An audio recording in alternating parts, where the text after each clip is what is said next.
Senior began the game in left field, went 1 for 4 with a walk and a run scored. Junior, then in his second season in the big leagues, patrolled center field, going 1 for 4 with a run scored. Most notable was a game only 2 weeks later when first father, then son, hit home runs off Kirk McCaskill of the California Angels. For the rest of that season and the first part of the next campaign, father and son got into 51 games together before the elder Griffey hung up the cleats in June of 1991. Ken Griffey Jr. later said playing in the big leagues with his father was the biggest thing that ever happened to him outside of the birth of his kids. For it happened in baseball, I'm Mick Kern. SiriusXM Fantasy Sports Radio is the place for expert advice, strategy, and information from the best fantasy sports analysis to win your league. Plus, hear pick-by-pick coverage of live drafts and interviews with top players, coaches, and team executives on SiriusXM 87.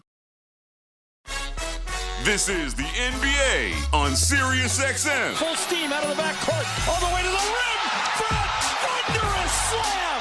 Every game, all season long, through the NBA Finals. Drives, he jump stops, he's off balance, he put it up and in. I don't know how. Your home for hoops is SiriusXM Radio.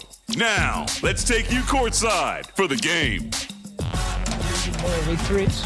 I believe in winning, and I thought we competed for the big part of the game, for the most of the part of the game. We competed the right way, and we gave it all we had tonight. A couple of mistakes here and there, a couple of missed shots, and then free throws, some timely rebounding they had, and they decided the opponent. I think it's going to be, through games like this, we're going to grow. Through games like this, we're going to get better. What I told guys is like that our effort and energy that cannot waver. Like we got to be this type of team that we're disruptive and then making it hard on our opponents and then playing to our identity offensively. That, of course, is the voice of Raptors head coach Darko Rakovich speaking after the ballgame a couple of nights ago when the Toronto Raptors lost to the Denver Nuggets in overtime. Toronto leading by 10 with just over 2 minutes to go, and Jamal Murray with a fabulous bucket with .3 remaining in the ballgame, which sent it to OT. The Raptors fell down by 6, and then they were able to cut it down to 2. And a shot to win it just before the buzzer for R.J. Barrett rimmed out. The Raptors unable to rebound. They lose the ball game by 2. Jonesy, they probably woulda, coulda, shoulda been 2-2 right now, getting set for this ball game against the Charlotte Hornets. But as Darko just said, no moral victories. They went to the limit against a really good team in Denver, the champs just a couple of years ago, a young team for Toronto, still playing without some key players. And they were right there on the brink. But at the end of the day, the dust settles. They're still 1-3, and now they get set for a Hornets team in Charlotte, and Toronto playing without Scotty Barnes and still without Emmanuel Quickley. Yeah, you're right, Eric. Coulda, shoulda, woulda. They're up 10, as you said, with 2:17 to go. They're up 8 with a minute and a half. And you think, okay, they're going to steal this one. And then the youth kind of rears its ugly head in that sense that Toronto, and we've been harping about the turnovers all year. They had 8 turnovers through 3 quarters. They had 7 in the fourth quarter. And they came at some inopportune times. And youth, not making the right play at the right time, turning it over, missing easy shots. And you give the champs a crack and former defending champs a crack, and they jump right through. So let's see what they learned. And, one of my keys tonight. You want to do it right now? Yeah, sure. Why Let's not? do it. Keys to victory brought to you by Honda. Up your game. Lease the CRV from 2.99% up to 28 months. Visit HondaOntario.com. All right, now we made it official. Give me those keys. Well, it'll be who steps up in the absence of Scotty Barnes, right? You've got a guy who is undisputedly one of your leaders, if not your outright leader, unable to play with the orbital bone issue. And who comes forward? Who steps forward? Who's going to kind of help fill that void, not just from the scoring, rebounding, assisting defense point of view, but from just a general leadership point of view? Who's gonna step forward? And that's one of my keys. The other key is number 2 would be, again, turnovers. The fact that the Raptors are 30th in turnovers, 29th in points or 30th in points allowed off turnovers. Got to look after that tonight. And then the last key would be don't let the ball get rolling. Hang on to LaMelo. I was going to say, you mean LaMelo, not the ball, not the orange ball. Well, because LaMelo is averaging just under 32 points per game thus far. It's early, but still. He's got the orange ball in his hands, Eric, a lot. Yeah. So you better be aware of where he is and find a way to curtail him. Well, hopefully Davion Mitchell is the magic elixir that can slow down LaMelo Ball again, off to a hot start this season. As I just mentioned, averaging just under 32 points, 7 rebounds, and almost 7.5 assists per game. The Hornets at 1-2, the Raptors at 1-3. Jonesy just touched on one of them right now, but let's transition into the injury report brought to you by Desjardins Insurance. Get insurance that's really big on care, and the biggest one at the top of the list, with no disrespect to anybody else, is Scotty Barnes. The news came out about 4 or 5 hours ago, officially from the Raptors. An orbital bone fracture for Barnes. That was sustained late in the ballgame against Denver with about 24 seconds left in regulation, battling for a rebound with Nikola Jokic. Jokic caught him inadvertently with the elbow, got him right under the eye. Scotty looked like he was in a whole ton of pain and bewildered as to where he was, went back to the locker room, was still seeking medical treatment from the training staff after the game was over. Didn't end up speaking to the media the night. There wasn't an update on Scotty, and we just got one again earlier today with the orbital bone fracture for Scotty Barnes and the pelvic contusion still keeping Emmanuel Quickley out of the lineup. So the Raptors still without at least 40% of their starting lineup with both Quickley and Barnes now. Previously it was Barrett and Quickley, as the Raptors still trying to fight their way through getting healthy in the early stages of the season. And Jonesy, that's going to go on for at least a little bit longer, because you figure this injury to Barnes, what we're told, at least the update we were given, was that we will be updated and the fans will be updated, what they say, in about 3 weeks, roughly. Yeah. So you figure, do the math on 3 weeks for the Toronto Raptors. That's going to mean that Scotty Barnes, in all likelihood, will miss probably in the neighborhood of at least 8, if not 10-plus games, maybe more.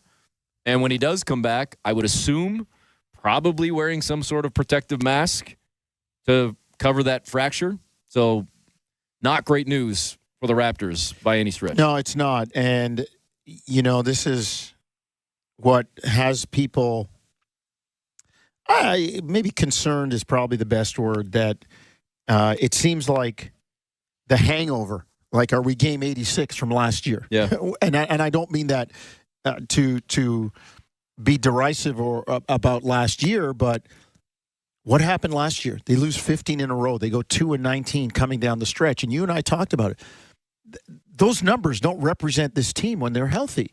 When you've got Barnes, Quickley, Barrett in the lineup with Pirtle, and the way Grady's improved, that's not a, you know, people talk about, you know, the Raptors and, can they get into the play-in? Well, look at some of the teams that are in that ilk with them.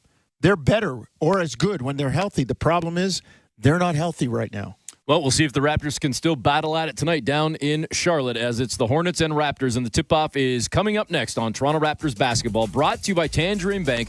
This is how we fan Tangerine, the official bank of the Toronto Raptors, right here on Sportsnet 590 The Fan, the Sportsnet Radio Network, and streaming on the Sportsnet app and at sportsnet.ca. Take back your free time with PC Express Online grocery delivery and pickup. Score in-store promos, PC Optimum points, and more free time. And still get groceries. Shop now at pcexpress.ca. Shop early Black Friday deals at PetSmart. From October 28th to November 3rd, save $10 now and $10 later on select dog food. Save $8 now and $8 later on select cat food. Plus, save 20% on Greenie's dog treats. PetSmart, anything for pets. Say hello to Healthier, Happier Feet, Ontario. Kintec has 3 more locations in the Greater Toronto Area. Come in today and let our fit experts bring comfort and support to every adventure with custom orthotics, supportive braces, and top footwear brands. With new locations in Mississauga, Toronto, and Richmond Hill, along with our location in Whitby, there's always a Kintec nearby to keep you active and on your feet for life. Your feet take you everywhere. Let Kintec take care of them. Kintec Footwear and Orthotics. Experience amazing now at Don Valley North Lexus. Right now, lease the 2024 IS 300 Premium Package from just $518 per month for 28 months at 2.9%. Or choose from Canada's largest selection of Lexus demonstrators with offers you won't want to miss. Now is the time, and Don Valley North Lexus is the place. See website for details. Expect excellence. At Don Valley North for Lexus. A proud member of Wayne's Auto Group. Need to send money in another currency? With Wise, you can send money internationally without hidden fees. From dollars to dong, pounds to pesos, euros to yen, you could save up to 3 times compared to major banks. Send money with Wise in more than 40 currencies without getting ripped off. See how much you could save. Download the Wise app today. Wise, the app for doing things in other currencies. Terms and conditions apply. 439 Pizza Nova. 439 Pizza Nova. Ciao, I'm Dominic Primucci. Halloween is a great time of year to throw a party for your friends and family. And what would be better than a delicious, mouth-watering pizza made with your favorite toppings and oven-baked to perfection? From my family to yours, have a safe and happy Halloween. 439 Pizza Nova. 439 Pizza Nova. Oh, that coffee smells good. Can you pass me the sugar when you're finished? Whoa, what are you doing? That's salt, not sugar. Let's get you another coffee. Feeling distracted? You're not alone. Many Canadians are finding it hard to focus with mortgage payments on their minds. If you're struggling with your payments, speak to your bank.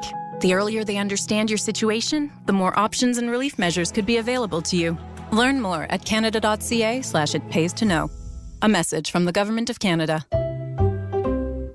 This is Toronto Raptors basketball on Sportsnet 590, The Fan.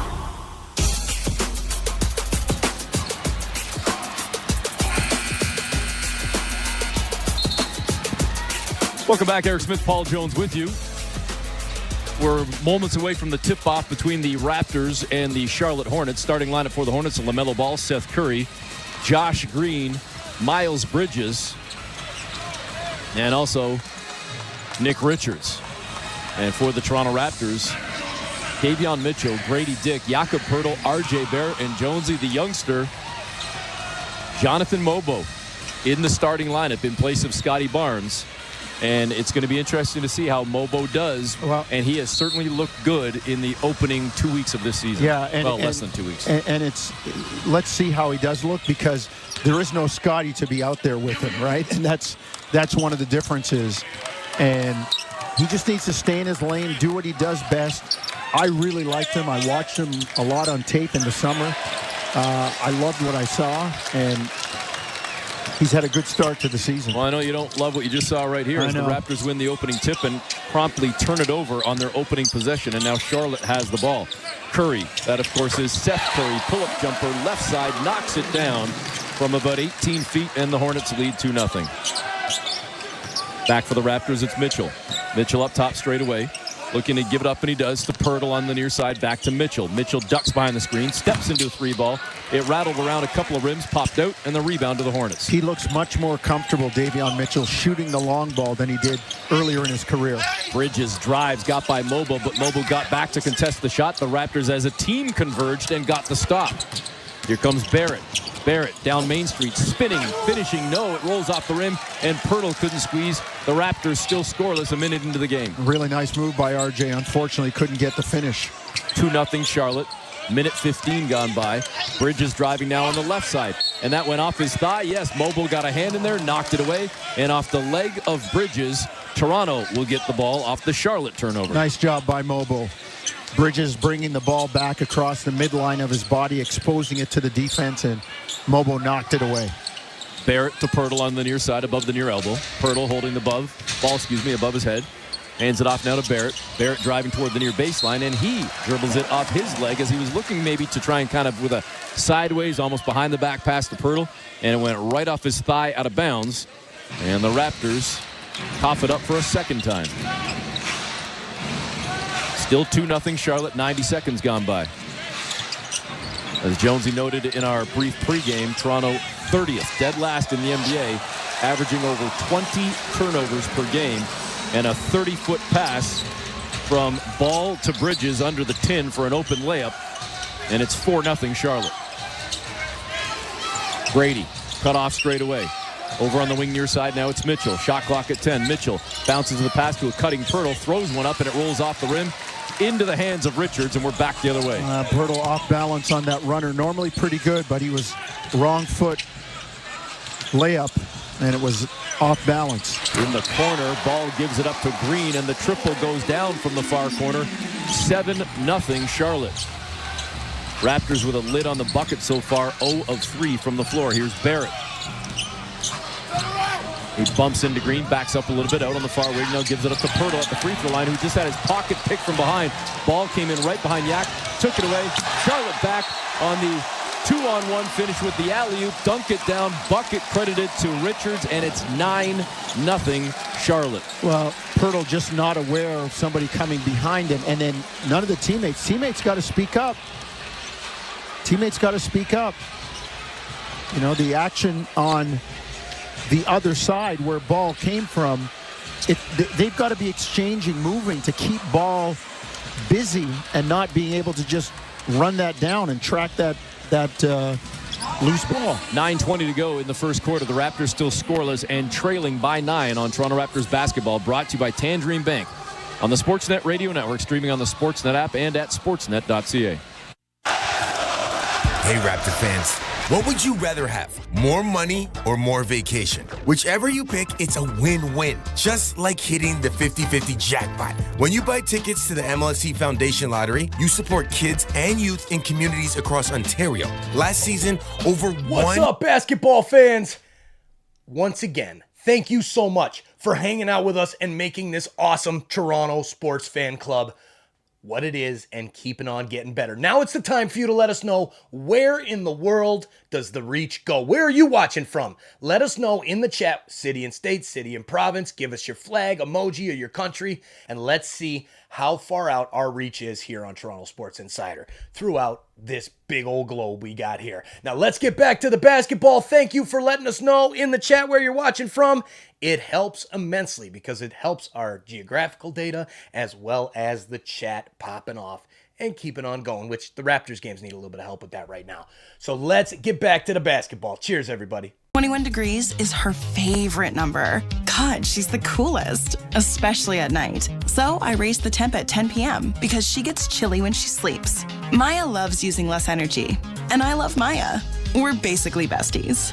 With SmartFlow from Enbridge Sustain, you won't have to think about your HVAC, but it will always be thinking of you. With smart controls and zero upfront costs. Visit EnbridgeSustainSmartFlow.com to learn more. This is Toronto Raptors basketball on Sportsnet 590, The Fan.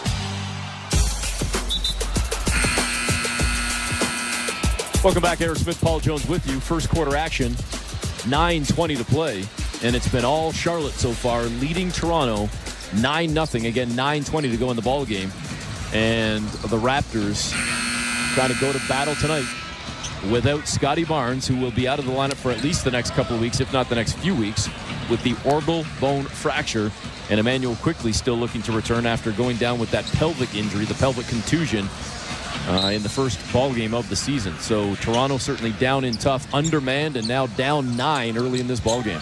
Let's see if they get something out of the timeout here.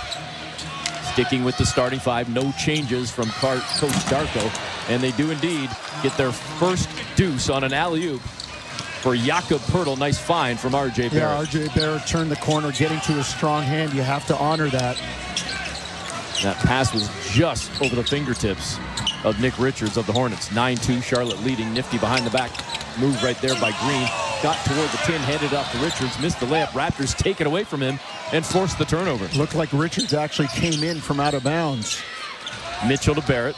Barrett to Pirtle on the near side. Back to Barrett, into Mobile in the corner. Drives along the baseline. And now passes to Pirtle on the right block, and he left it too strong as he missed from about 3 feet. Good dump down by Mobile.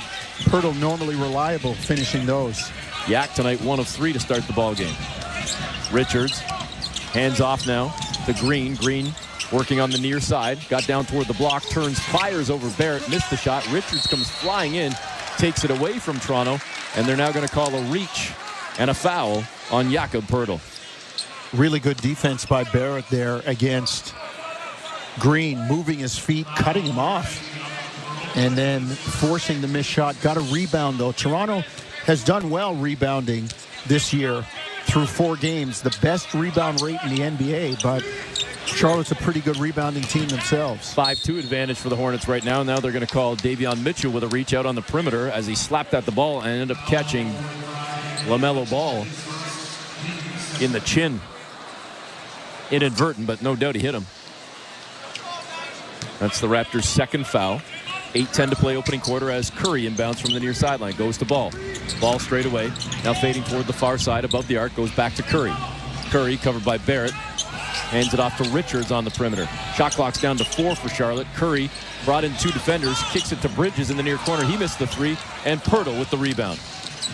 Over to Mitchell. Mitchell brings it across center for the Raptors. Whips it over on the far side to Grady. Turns, fires, and rips the cords on a triple. Grady's looking very consistent on those kind of catch-and-shoot specials or coming off the down screen, and he runs back on D. And forces the turnover. Wide open again on the near wing. Fakes the pass. Keeps it himself. Now drops it off to Mitchell. He was open, but Barrett didn't see him or hear him. We could hear it from our courtside mics. Grady was screaming to get it to him. The Raptors just had their shot blocked. That was Barrett trying to go for a 3. But the Hornets turned the ball over as they tried to press down the court. Raptors have a 5-on-4, and they finish with an alley-oop to Mobo. Barrett to Mobo cuts it to 9-7. The Raptors on a 7-0 run. R.J. Barrett with a very nice find. Head up, looking like a point guard there, bringing the ball up the court and making almost a half-court pass to Mobo. Toronto taking advantage of Charlotte turnovers to do the job. So we'll step aside for the break now with 7:16 to play in this opening quarter. The Raptors got themselves right back in this ballgame. 9-7, Charlotte on top on Toronto Raptors basketball. Brought to you by Tangerine Bank on the Sportsnet Radio Network, streaming on the Sportsnet app and at sportsnet.ca. Hey, Raptor fans. What would you rather have? More money or more vacation? Whichever you pick, it's a win-win. Just like hitting the 50-50 jackpot. When you buy tickets to the MLSE Foundation Lottery, you support kids and youth in communities across Ontario. Last season, over $1 million in jackpot prizes were won. That means more money and more vacation. Talk about a true win-win? Visit 5050raps.com for your tickets today. Hey, you. Yeah, I'm talking to you, the basketball fan that's hanging out with us tonight for the Raptors game. It's time for you to hit that subscribe button and turn on the bell so you don't miss it when we go live for every single Toronto Raptors game this season, as well as tons of other sports. Every Toronto team is live here on TSI. Thank you for helping us create this amazing Toronto sports fan club where we can bring sports to the world and make a real world difference while we're doing it. Cheers, everybody. We'll see you guys back in the chat. Let's go, Raptors. We the North. We the North. Stand up, baby. It's time to get loud, Canada. Cheer on those Raptors. Credits. I flew over to help them with a home renovation loan. I suggested they transform their house into a giant robot head. Beams that shoot from the eyes. Pew, pew. Instead, they just went with shingles. But it's pretty glorious. Own your home? Need a loan? Alpine Credits can help. Alpine Credits, where homeowners get approved. Just for license 12616. This is Toronto Raptors basketball on Sportsnet 590, The Fan. Welcome back, Eric Smith, Paul Jones with you. 7:16 to go in the opening quarter. The Raptors, Jonesy got out of the gate real slow, fell down 9-0. But since that last timeout, 2 minutes and 4 seconds, the Raptors on a 7-0 run. And now they've cut the Charlotte lead to 2 at 9-7. Well, the Hornets have been outscored by 17 points in the first quarter so far in their 3 games. So this is the time for Toronto to, well, it's a 7-0 run, jump on them, get back into the lead because they are a good team. After that, +9 in the second, third, and fourth quarters combined. So let's see if Toronto can grab the lead after a quarter. Play resumes. Charlotte has the ball. And we'll watch the turnovers, Z, because Charlotte's 28th in the NBA in turnovers. Cody Martin has checked into the ball game, as has Trey Mann for the Hornets. And driving high off glass, missing was Mann, but a putback jam is good as Charlotte goes up 11-7 on the bucket from Richards. Toronto down by 4 as Barrett brings it across center. And is that an illegal screen? They're going to call it on Mitchell, but he didn't touch him. He didn't touch him. Martin basically... Oh, that's terrible. He lost his balance on the... He lost his balance. And now, you know, Mitchell, who's really a kind of a quiet guy, appealing for the challenge, and Darko's going to save it just in case. Richards it's a travel. Richards just, I thought Pirtle got a piece of that, Jones, you know? And maybe he did. Either way, the Raptors got to stop on the possession. He didn't. We just saw it. No, he didn't.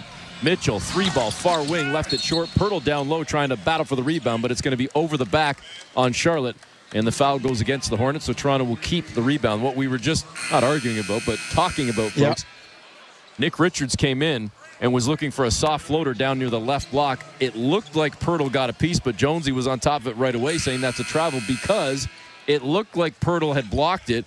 Richards came down with the ball, and we have the benefit of the Charlotte broadcast, which is actually on a delay, and we were able to see right away that Jonesy was indeed correct, that Pirtle did not touch the ball, hence why Jonesy screamed out, that's a travel. It should have been a travel on Nick Richards. No harm done, though. Raptors get away with getting the ball back and catching a foul at the other end. And now Jamal Shead comes into the ballgame, hands to Mobile, running floater in the paint, missed it, but he follows his own miss with a left hand put back jam. It's 11-9 Charlotte. I really like this kid. Wait till he learns some offense. He's going to be a really solid 3-and-D kind of OG Anunoby type guy. Well, I told you my comparison is Keon Clark. Yep. Curry on the near wing has Ochai in front of him trying to shake free, and he can't. Now he tries to drive it. Little scoop shovel pass underneath, picked off by the Raptors. Another Charlotte turnover. Here comes Mobo. Mobo saw a seam. Instead gives up to Grady, moving left, right into the lane. Scoop shot, finish is good. We're tied at 11. Great job by Mobo. Under control, stopping and making the pass, and a Grady coming to the strong hand in the middle. 11-2 Raptors run. We've got 5:30 to go in the opening quarter. Man trying to weave through traffic. It looked like Richards just threw Mobo to the ground. They didn't call it. Now down on the left block. Great job by Grady to hold his ground against the bigger Richards. And Pirtle came in from behind to get a piece. Shed out on the far sideline, slowing things down, waiting for his troops. Two guys real late back in the play, at least one. Now Shed drives and unable to get to the tin as Mann blocks the shot right at the rim, and the Raptors scramble back defensively. And now we do have a moving screen, this time called on this possession against Grant Williams as he ran into Shed, kind of inadvertent, but still a foul nonetheless, and then pushed Shed to the ground, and we're going the other way, a chance for the Raptors to grab their first lead of the game. It's one of those where we call it the blind screen. You're below the level of the shoulders, and if the guy can't see you need to give him a step. And Shed did not have a step on that screen to react. Tied at 11, Shed calls out the play, brings it across center. He's out there with Mobo, Pirtle, Grady Dick, and Ochai Agbaji.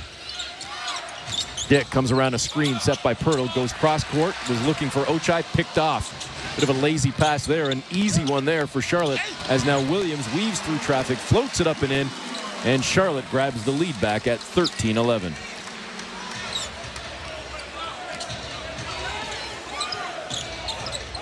Shed, covered by Mann, goes into the near corner to Ochai. Back up top to Chris Boucher, who just came in, launches a 3-ball, hit 2 rims, popped out, rebound to Martin, and Charlotte gets the stop. Here come the Hornets. Mann has it on the near side. Crossover, trying to work past the Agbaji, kicks it back on the perimeter to Grant Williams. Into the paint, looked like he might have traveled as he got in there. Charlotte still running offense in the near corner. The 3-ball is no good. That was Salon that launched that one. And the Raptors off the miss come back the other way. Reverse layup is good for Ochai. We're tied at 13. Nice job. Agbaji always does a nice job running the lane and gets an easy one there. Cody Martin trying to shake free from Grady Dick, can't do so. Charlotte works it around to Mann on the near side. Got to the baseline, elevates for the jumper, knocks it down, and they catch Shed with his hand in the cookie jar, commits the foul, and it's a bucket and one for Trey Mann. Shed retreating. And it was one of those where there was minimal contact, but it was just the timing of it. He didn't even get the shooting arm. He got the off arm, the left arm, as Mann elevated. And Mann knocks down the free throw. Charlotte goes up 3 at 16-13, 3:40 to go in the opening quarter. Raptors bring it up across center. Shed hands it off on the perimeter to Ochai on the far side. Went to his right, spun to the left, lost the ball, but it's picked up along the baseline. No, it wasn't. It was picked up, yes, but Jamison Battle, who just came in, couldn't keep himself inbound. No, but that's he a was foul. bumped, Yeah. and it's going to be a foul, so the Raptors will indeed keep the ball. Cody Martin backing up, stuck his backside out, which limited Battle's space on the baseline. So good call by Nick Buchert, the official, seeing that. It would have been very easy to say, no, you stepped out of bounds, but I like what the Raptors, I like the call there, and I like the movement that the Raptors are showing away from the ball. And now Bruno Fernando going to check in for the Raptors as well. So the full bench units for both teams, no starters on the floor at this point, as Fernando hands it off to Shed at the far elbow, leans in with a shot, missed it. Fernando in traffic couldn't get to it, but got a hand to keep it alive for the Raptors as Boucher works it to Battle to Shed. Triple no good. Again down low. Fernando with a hand on it, but this time Charlotte comes away with the ball. Mann on the near side. Goes cross-court. Deep triple is up and no good. That was Diabate that took that shot. Hornets get it, though, and off the offensive rebound, Mann hits a triple, and Charlotte goes up 6. Got to rebound. Offensive rebounds. If you don't get it, it's the time that you're disjointed. You can't match up. And a three ball is an easy possibility. 12-5 on the glass. Charlotte leading.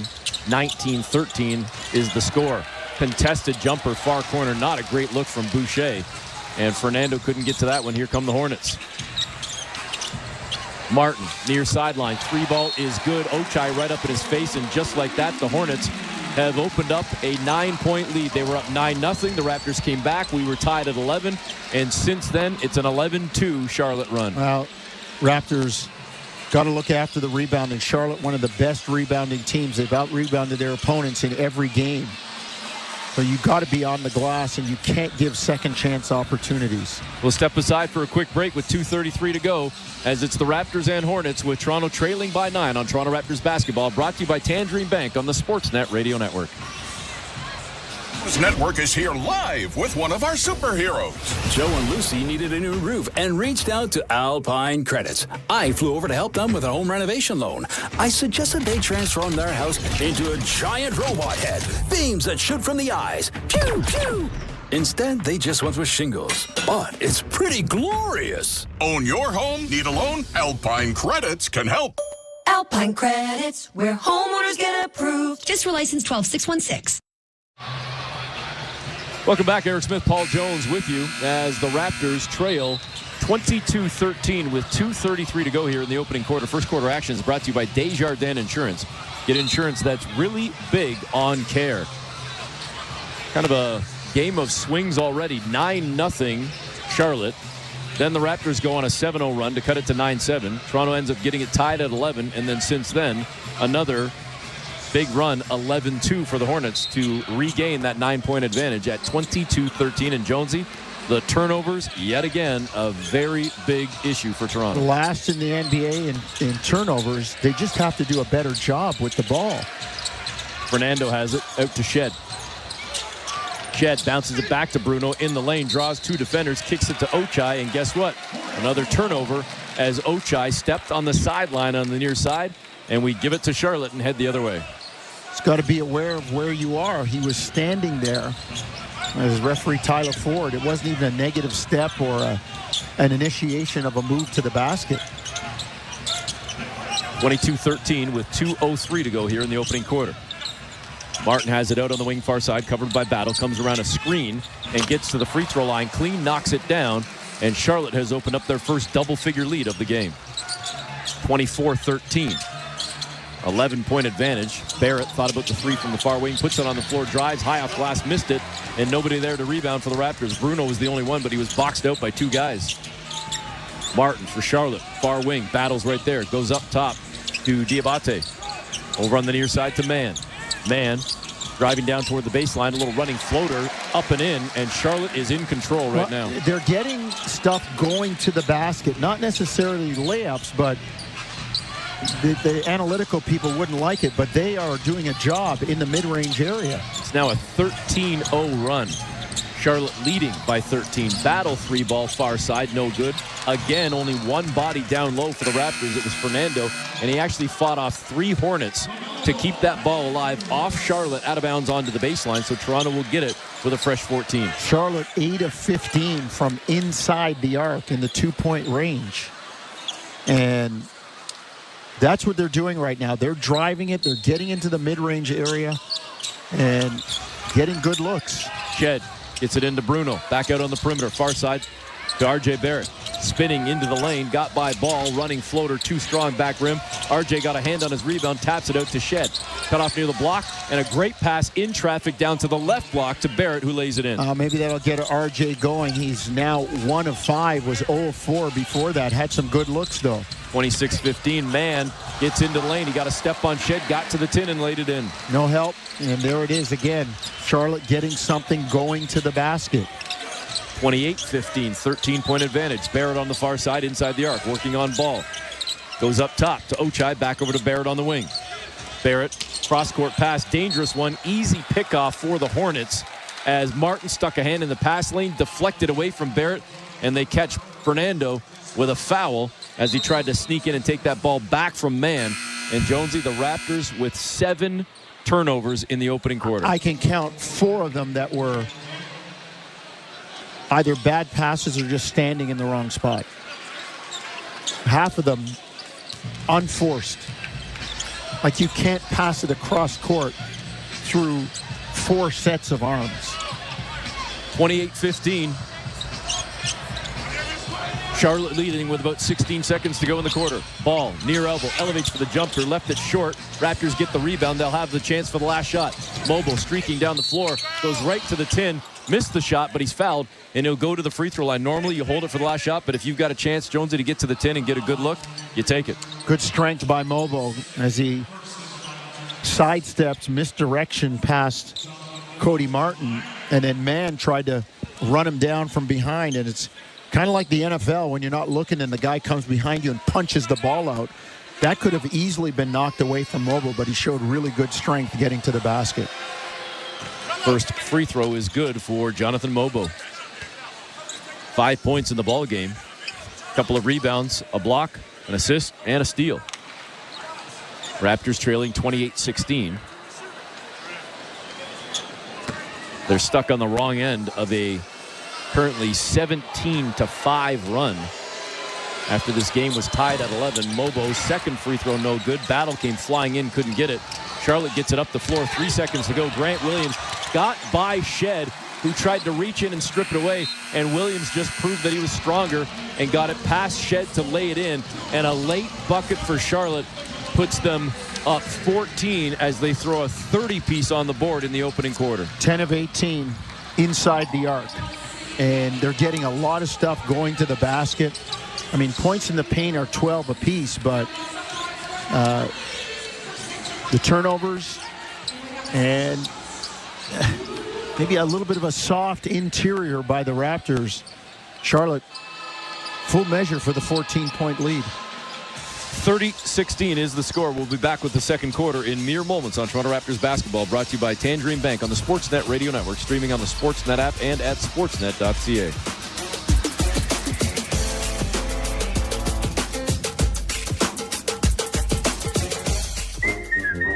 Desjardins Insurance cares a lot about their clients. In fact, it's packed with such a ginormous amount of vast and substantial care that's bursting with even more whoppingly humongous and colossal care. You might be a little surprised when we tell you that all of that care fits in the palm of your hand. With the Desjardins Insurance mobile app, you'll get a big hand with 24/7 paper-free access to all of your home and auto policies, including your digital pink slip.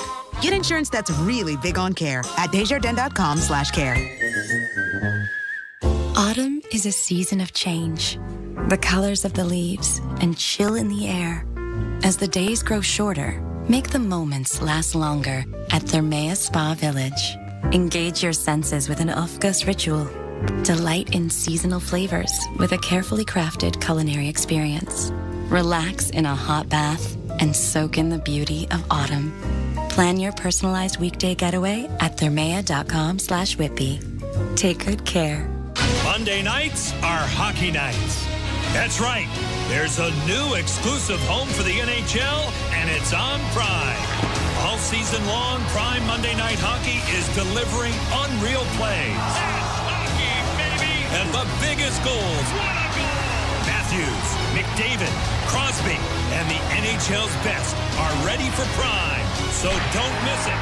Prime Monday Night Hockey. It's on Monday. It's on Prime. This is Toronto Raptors basketball on Sportsnet 590, The Fan. Welcome back. Eric Smith, Paul Jones with you, getting set to start the second quarter. Raptors trailing 30-16. Trey Mann with 10 points on 4 of 5 shooting for the Hornets in that opening frame. Certainly a spark plug off the bench in 7 minutes, Jonesy. And the Raptors down in a big hole now, trailing by 14 as the Hornets start with the ball. 4/5 of the starting lineup back out there for Charlotte. For the Raptors, Mobo, Barrett, Mitchell, the starters out there with Ochai and Battle. Richards hands the ball on the near side, missed badly on a 3, but the Charlotte Hornets keep it alive as Williams taps it to Richards, goes high off glass, gets it to go as he drove to the tin and kissed it off glass. The Hornets have doubled up the Raptors at 32-16. Well, there's the offensive rebounding again. Charlotte, a really good rebounding team. Toronto's got to be aware of that. 35 seconds into the quarter, and we've got a foul going against Charlotte.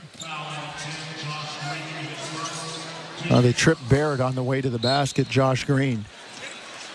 And Green was the one that ended up taking the worst of it as he went down. Looked like he maybe got hit in the face or something.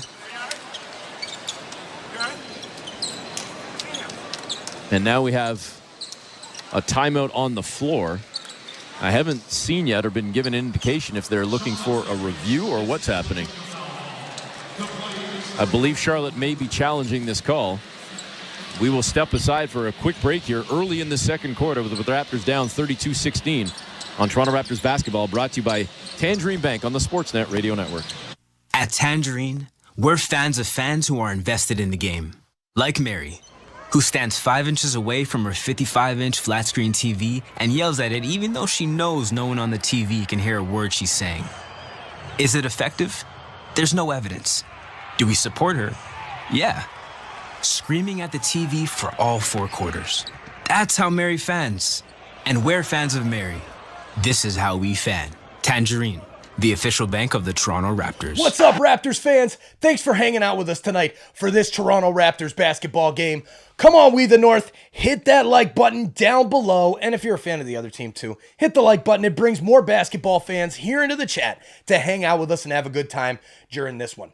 So let's get back to the basketball. Don't forget to share the link out as well in the commercial breaks. Get on over to Twitter, Instagram, Facebook, the social boards, however you do it, and send this link out, and let's get more fans here in the chat cheering on our Raptors. Let's go, baby. Hit that basketball and slam it home. Let's go, Raptors. If I redeem 200,000 points, I'll get $300 off. That's an extra $100 in value. I see a treat in my future. Awesome, Claire. The bonus redemption event runs October 25th to 30th, in-store and online. Exclusive to Shoppers Drug Mart. It's your chance to get more free stuff for your points. And free feels good. Restrictions apply. This is Toronto Raptors basketball on Sportsnet 590, The Fan. Welcome back. Eric Smith, Paul Jones with you. 11:25 to go in the second quarter. 32-16. Charlotte leading Toronto. And we are still awaiting word on the replay challenge after the foul was called on Josh Green. Charlotte challenging the call, wondering if perhaps it was Mobo maybe that pushed Green to the ground. Well, Green's right knee came out to obstruct Barrett's path to the basket, so not really sure that Mobo had anything to do with that happening.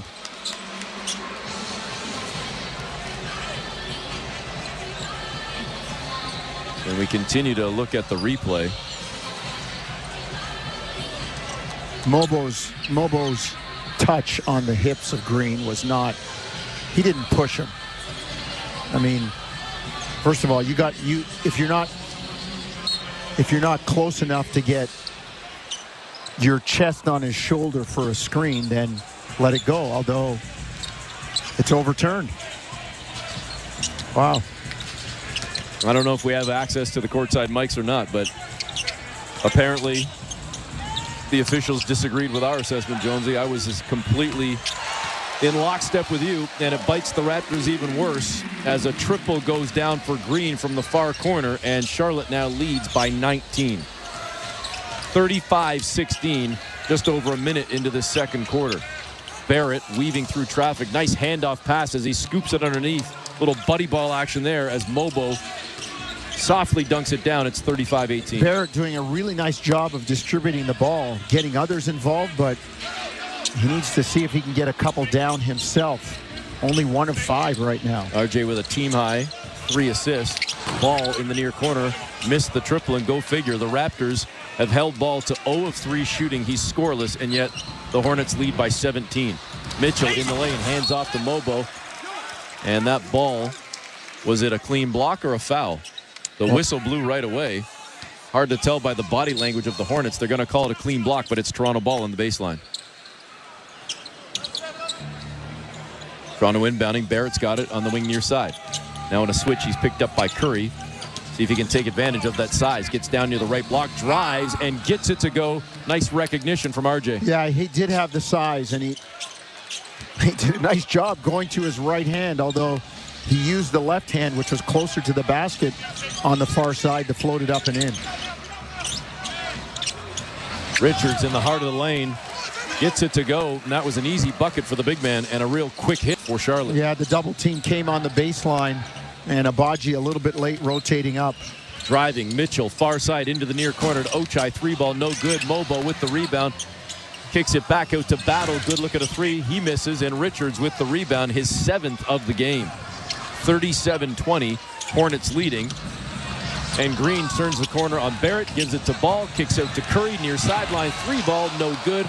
Rebound to Barrett in a sprint down the floor to Ochai. Back to Barrett, driving, and he missed the shot as he was hit midair.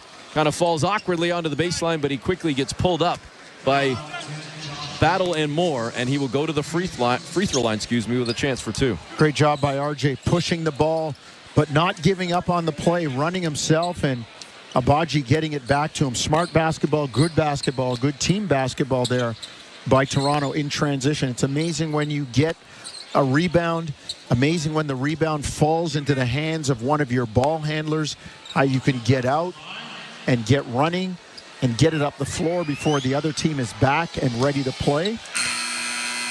Got to make free throws, though. Barrett misses the first one. Jakob Poeltl checking back into the ball game now. We'll clean up the lineups here in a couple of moments. RJ tonight, 2 of 6 from the floor, has 4 points, 3 assists, couple of rebounds, and a steal. And he'll have to step into that lead dog role even more, Jonesy, with Scotty Barnes out, and especially as long as Emmanuel quickly remains sidelined as well.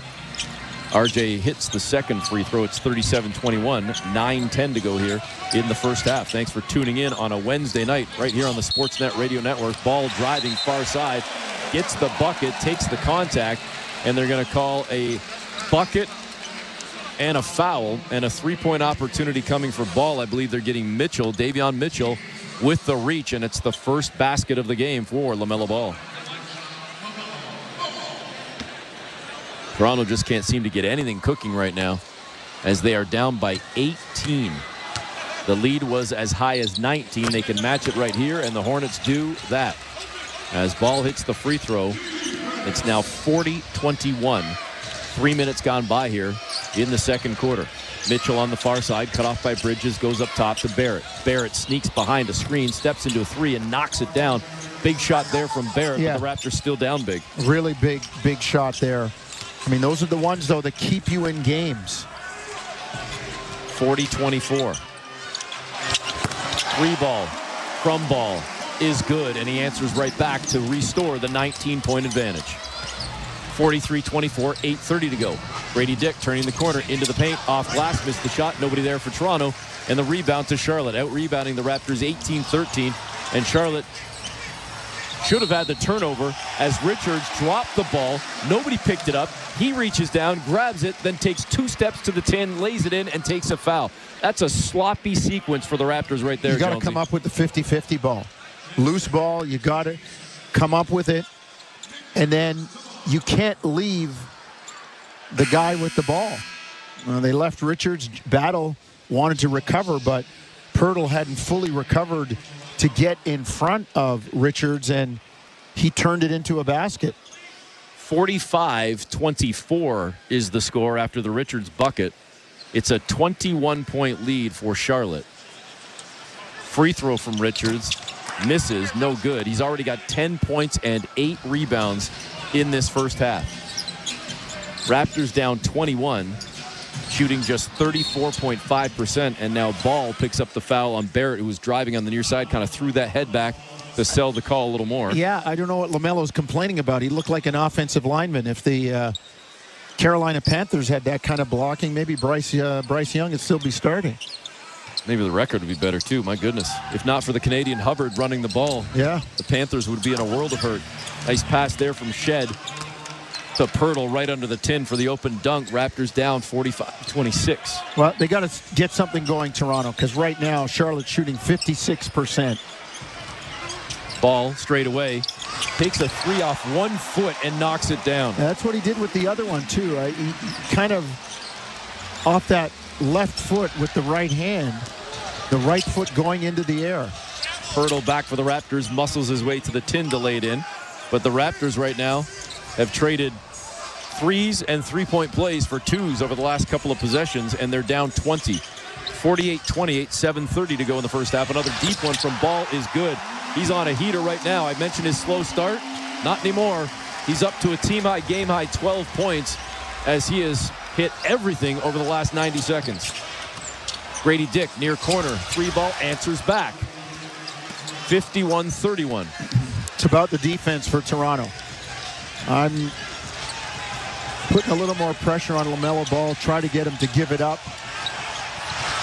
Well, he just split two defenders, caught Grady Dick in the face with an offhand, no whistle. Brady, I believe, is still behind the play. He's finally getting back into the action as Charlotte gets a bucket, essentially playing 5-on-4, and the Raptors are down 22.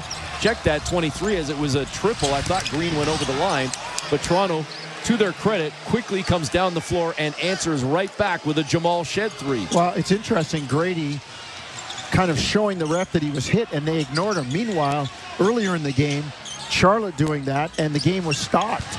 Grady is still checking the left side of his face and his ear. I don't know if he's bleeding or what, but he keeps holding his hand and then looking at his hand, holding his head, looking at his hand.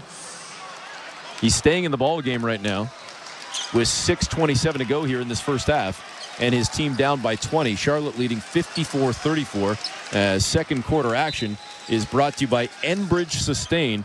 With a smart flow heating and cooling system that's always thinking about you, you're the real MVP. Barrett brings it across center. Now drives toward the near side, goes back up top to Grady Dick. He'll try driving, gets through traffic, scoops it up and in on the right side. Nifty move there from Grady Dick. The offense is picking up for Toronto. But as I said earlier, it's not the issue. They've got to find a way to apply some pressure. Bridges drives, misses the scoop. The Raptors get the rebound. Great job by Pirtle to stay in bounds and keep that ball alive. Across center comes Barrett, hands off to Shed. Near that Charlotte logo, goes back over on the far wing to Barrett for three. And the Raptors trying to punch back here. It's 54-39. RJ doing a better job with his three-point shooting this year. And, man, he looks so much more confident letting that thing go. 8-0 Raptors run after falling down by 23. Shed just got a steal, took it away from man. Down the floor he comes, bounce pass to Grady, who dunks it down with a tomahawk one-hander, and the Raptors down by 13. Well, there's a defense. Shed pushing up on Trey Mann, and then Grady had to dunk that because Nick Richards would have blocked it if it left his hand before getting to the basket. 10-0 Raptor run. Down 13, Bridges in the lane, turns, fires, nobody there, throws it out of bounds, and the turnover for Charlotte can keep the run going for T.O. Another great play by Shed as he realized he didn't have to sink into the lane to help on Bridges. Bridges was locked up already. So he went back to the player he was responsible for guarding on the perimeter, which caused Bridges to throw it out of bounds. I was either throw it out of bounds or give it to Shed. Pirtle to Barrett. Barrett inside the arc on the near side. pestered by Bridges, goes cross-court over on the far side to Grady to Pirtle. Pirtle lobs it up to a cutting Grady, who's hit midair, and the foul against Cody Martin. Ooh, kind of a risky pass by Yaka, but you trust his judgment and his passing ability. And Grady gonna... Oh, they're not going to call it a defined tap. They're not going to call it a shooting attempt. I don't know what he was going to do with it up there. I'm getting out your wheels again, Jonesy. Yeah. 54-41. Raptors down 13. They inbound from the far side. Barrett bounces it into Grady, turns, fires. Clean on the jumper is Grady Dick. When Grady comes off a screen like that, he is so shot ready. His preparation before getting the ball is so good. He's up to 14 points on 6 of 7 shooting. Raptors were down 23. They've cut it to 11. Man, deep triple, far wing, missed it. Over the head of Richards, into the hands of the Raptors. Shed has it, and he'll bring it up. Whips a pass to a cutting Boucher, who got behind the defense, and the Raptors have this down to single digits. Jamal Shed in the middle of all of this on both ends of the floor. 6 assists. Showing you why he was a guy. I think he would have been a first-round pick if he was healthy. Like, just a terrific young player. Martin, with Shed on his hip, goes into the corner. Charlotte works it around. Back to Mann. Mann trying to get by Boucher. Turns into the paint. Pirtle there. And Mann, with a nifty bucket, got it to crawl over the front of the rim. Boucher did a nice job trying to get the charge. Back to an 11-point lead for the Hornets. And now Toronto will take a timeout with 3:51 to go in this first half. We'll step aside for a break. The Raptors putting something together here late in the second quarter. They're shooting 50% now, and they've made it a ball game. It's Toronto Raptors basketball, brought to you by Tangerine Bank on the Sportsnet Radio Network, streaming on the Sportsnet app and at sportsnet.ca. Hey, Raptor fans, what would you rather have? More money or more vacation? Whichever you pick, it's a win-win. Just like hitting the 50-50 jackpot. When you buy tickets to the MLSE Foundation Lottery, you support kids and youth in communities across Ontario. Last season, over $1 million in jackpot prizes were won. That means more money and more vacation. Talk about a true win-win? Visit 5050raps.com for your tickets today. Getting my Honda CR-V has opened the door to adventure. With Econ Mode to maximize fuel efficiency, I'm free to explore. And with tons of cargo space, it's easy to pack for getaways. My dog, camping gear. It's like I've discovered a wild, adventurous side of me. Whoop, Alice is excited too. Lease the CR-V LX two-wheel drive for $99 weekly at 2.99% APR for 28 months with $2,000 down. Offer includes $1,500 lease bonus. OAC conditions apply. See HondaOntario.com. Say hello to healthier, happier feet, Ontario. Kintec has 3 more locations in the Greater Toronto Area. Come in today and let our fit experts bring comfort and support to every adventure with custom orthotics, supportive braces, and top footwear brands. With new locations in Mississauga, Toronto, and Richmond Hill, along with our location in Whitby, there's always a Kintec nearby to keep you active and on your feet for life. Your feet take you everywhere. Let Kintec take care of them.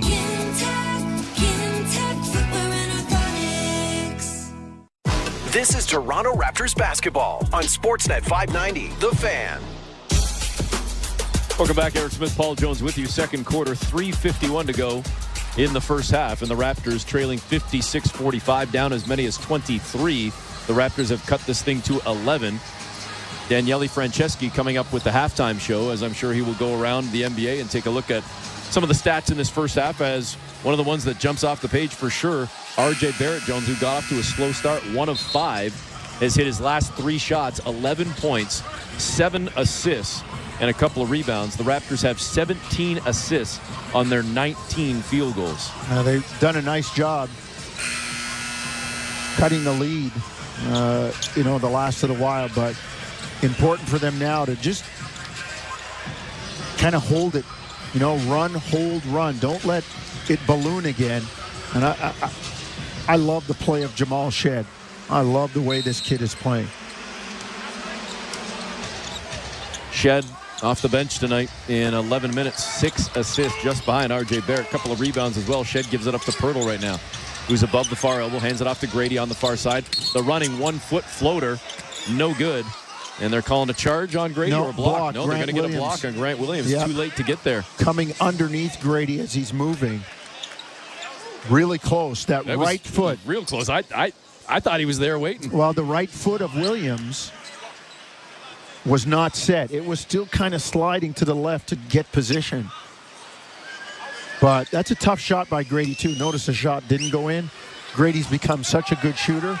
I'd rather him just stop and take the 12-footer or ram it off the glass. Like, just the floater is such a difficult look. He just missed the first free throw, left it short off the front of the rim, hit the second one. The Raptors just 3 of 6 from the free throw line. Trailing by 10, it's 56-46. Man across center for the Hornets on that big Charlotte Hornet logo. Looking to give it up to Ball, and he does that on the far side, well above the arc. Now he turns past Shed, crosses up Pirtle, gets into the lane, and runs into Chris Boucher, and Toronto gets the stop. Great job by Boucher to stand his ground. Dick plants the feet, triple up, left it short. Raptors go and grab the rebound, though, as Pirtle kicks it into the corner to Ochai for 3, and it's down to 7. Pirtle with the offensive rebound. We always talk about the 3-ball coming off the offensive rebound. Man up top to Williams, wide open 3, answers back, the lead back to 10. Charlotte sucked in the defense, and the Hornets made them pay. Shed weaving through traffic, gets into the paint, bounces like a bunny from about 10 feet, and gets the push shot to go. He's so good playing off 2 feet.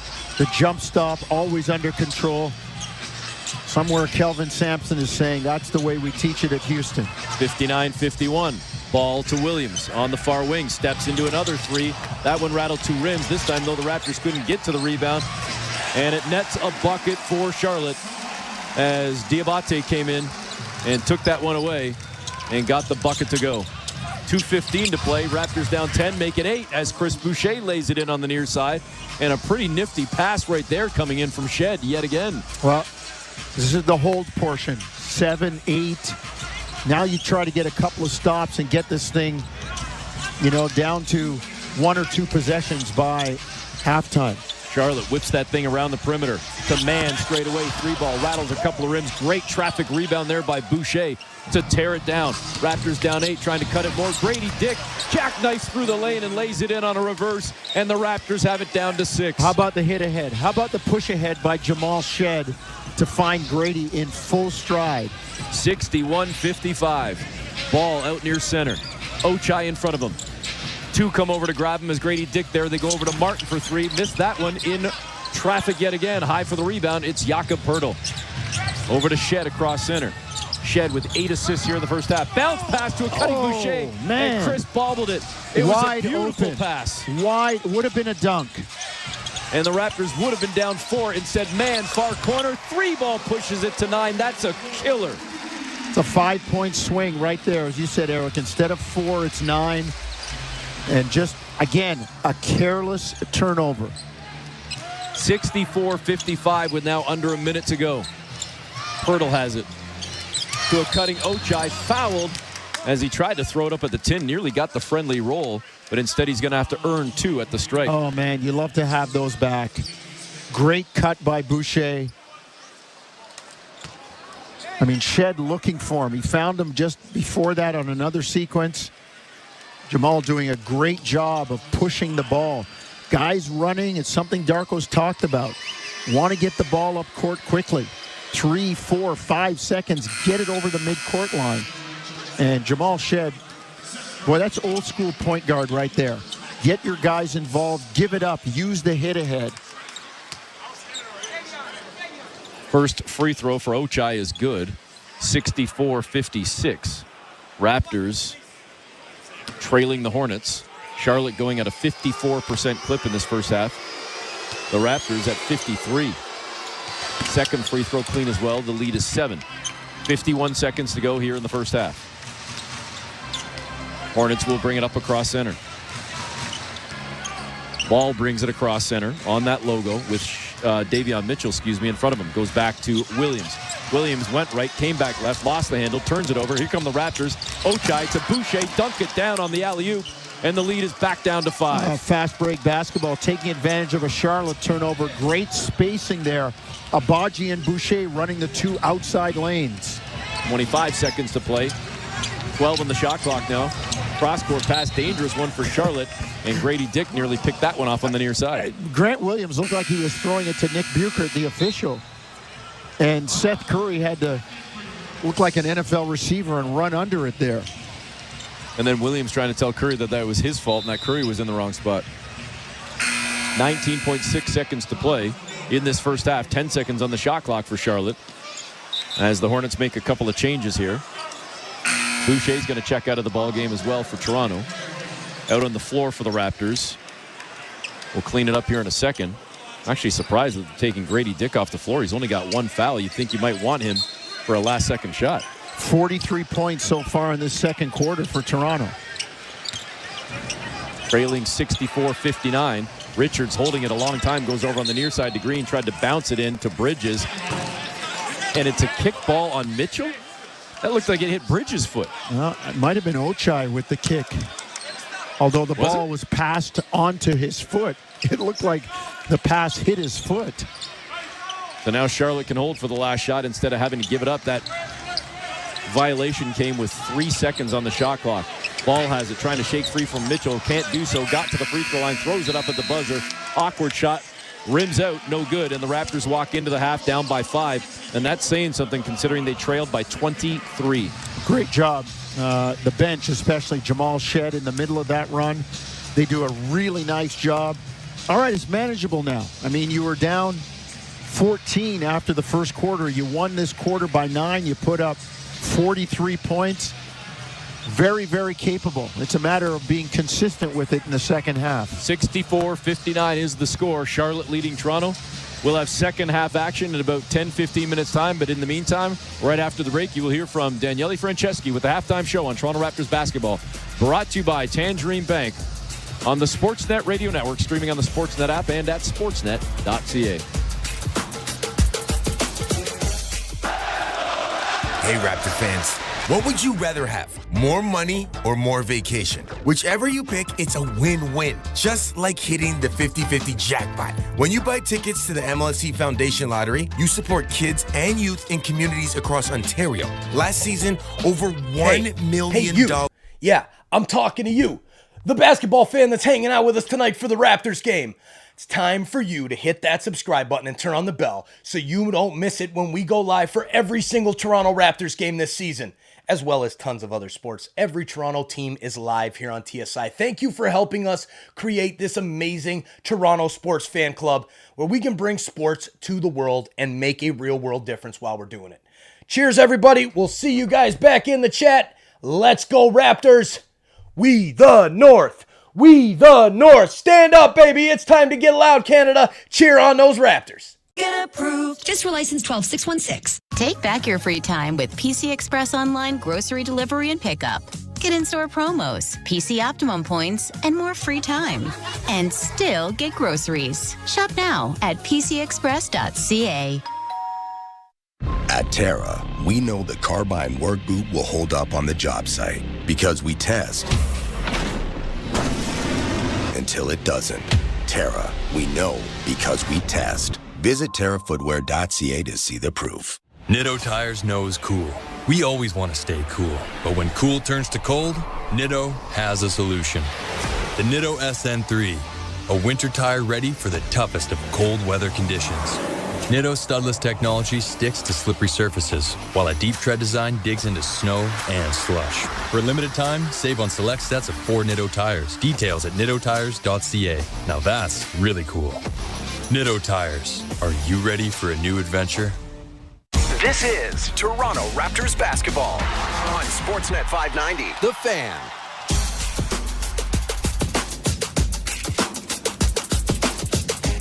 Raptors trailing the Charlotte Hornets 64-59 at the half. Interesting first half for both teams. Heck of a run to close the second quarter by your Toronto Raptors. Welcome into our Sportsnet Toronto studios. I'm Daniele Franceschi. You're listening to the Raptors halftime show brought to you by Honda. Up your game. Lease the CRV from 2.99% up to 28 months. Visit HondaOntario.com.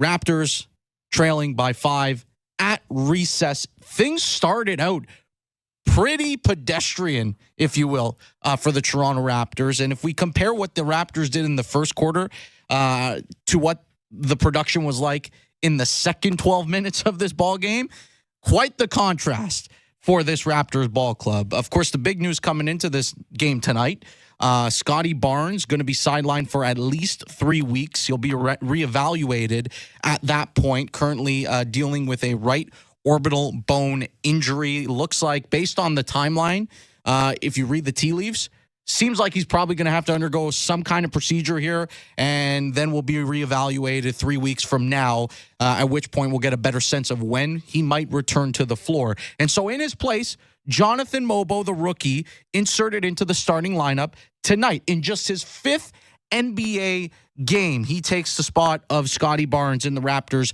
starting 5. But more importantly, all eyes on RJ Barrett. His second game back after missing the start of the season was 1 for 5 from the floor to begin the ball game before really catching fire, gaining some momentum in the second quarter, keying alongside Jamal Shed what was a big Raptors run. They ended the half on a 28-10 run to trim the deficit from 23 points all the way down to 5, putting them in a position where if you're a Raptors fan, if you're a member of that team right now heading to the locker room, you're feeling pretty good about where things stand given the way the game started. So what keyed this run, this surge in the second quarter from the Raptors?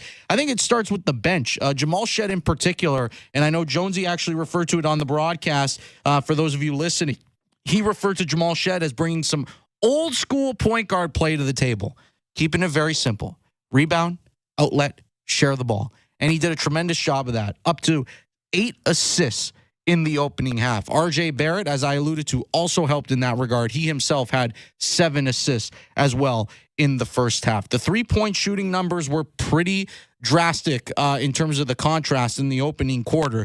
You look at the Raptors, they shot 1 for 7 from deep in the first 12 minutes. At halftime now, they're 6 for 15. Comparatively, the Hornets are 10 for 22. You expected a few things going into this matchup. A high volume of threes from the Charlotte Hornets, because that's what they do, as evidenced by LaMelo Ball just rhyming off 12 straight points without any real hesitation. He's going to shoot shots. And boys, he is not allergic to any heat check moment. That's the way he operates. And on the flip side as well, turnovers. Both of these teams rank in the bottom 5 in terms of turnover rate. The Raptors, in fact, are dead last. That hurt Toronto in the first quarter. They did a much better job in that regard in the second stanza overall. And as we look at those numbers at the break, 9 turnovers for the Raptors, 7 of which came in the first 12 minutes. A quick look at the box score here. As I mentioned, RJ Barrett leading the way for your Toronto Raptors, 11 points,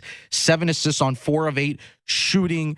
He is going to need to be the head of the snake for this team in the absence of Scotty Barnes. Jamal Shed providing a massive spark off the bench. 14 minutes, 5 points on 2 of 5 shooting, 8 assists to go along with a couple of rebounds as well. Ochai Agbaji also picking up right where he left off on Monday night, was very good against the Nuggets. Solid again tonight so far through one half of basketball. 7 points, 1 assist, and he is an igniter in transition. Anytime he gets going in the open floor, it's always fun to watch Ochai Agbaji in transition with the Raptors. On the Charlotte side of things, it's LaMelo Ball, 4 of 10 shooting up until this point. He leads the way for the Hornets with 12 points, 3 assists, 2 rebounds in the opening half. All 12 of his points came in the second quarter. We're going to take a quick break. When we come back, we're going to take a little spin around the NBA, check out some scores around the league, and of course, dive into potential adjustments for the second half as the Raptors look to mount this comeback, trailing by just 5 here at recess. You're listening to Raptors basketball here on the Sportsnet Radio Network, brought to you by Tangerine Bank, streaming on the Sportsnet app and sportsnet.ca.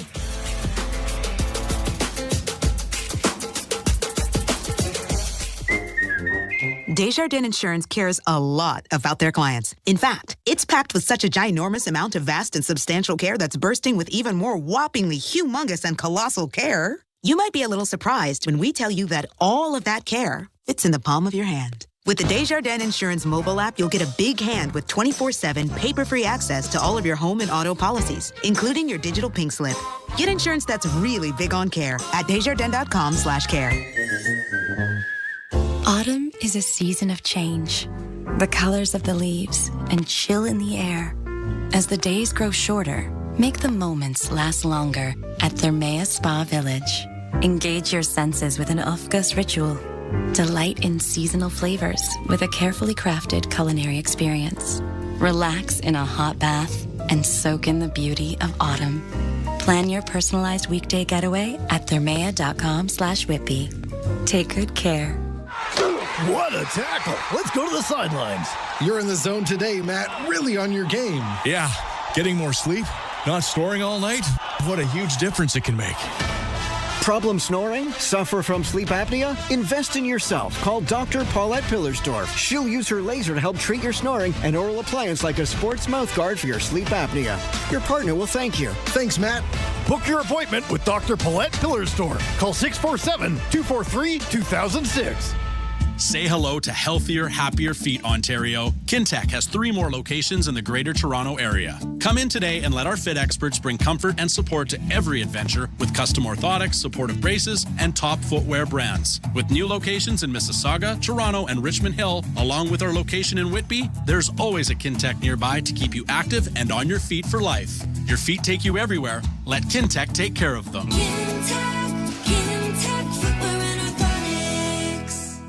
If you've got room in your day to doom scroll until your battery dies, binge an entire season of reality TV, or watch funny cat videos on loop, you've got room for play. With thrilling arcade games, epic attractions, live entertainment, crave-worthy food, and handcrafted cocktails, the Rec Room is the ultimate place to let loose and have fun. The Rec Room. Make room for play. Find the Rec Room near you at therecroom.com. This is Toronto Raptors basketball on Sportsnet 590, The Fan.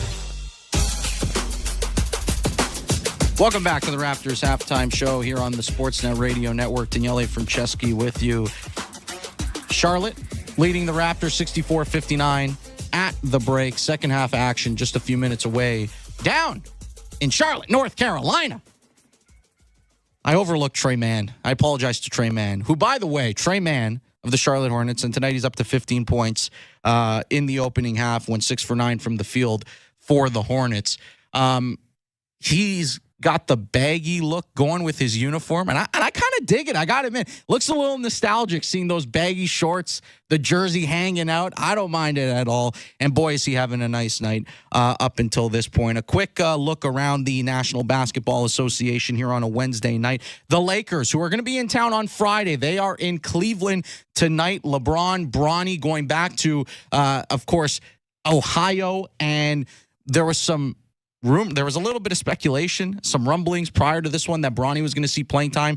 It's halftime right now. Bronny has not been in the game up until this point. Lakers trailing by 19 at the break. The Celtics down 10 against the Pacers. That one's also at halftime. Meanwhile, in Philly, the Pistons, who are 0-4, searching for their first win, they hold a 9-point advantage over the 76ers. And, of course, your Raptors looking to do damage in the second half against this Hornets team after finishing the first half, on a 28-10 run. Jamal Shed was key to a lot of what you saw down the stretch from the Raptors in that second quarter. More importantly, though, the defensive intensity improved. They started generating turnovers. They were finishing possessions with rebounds.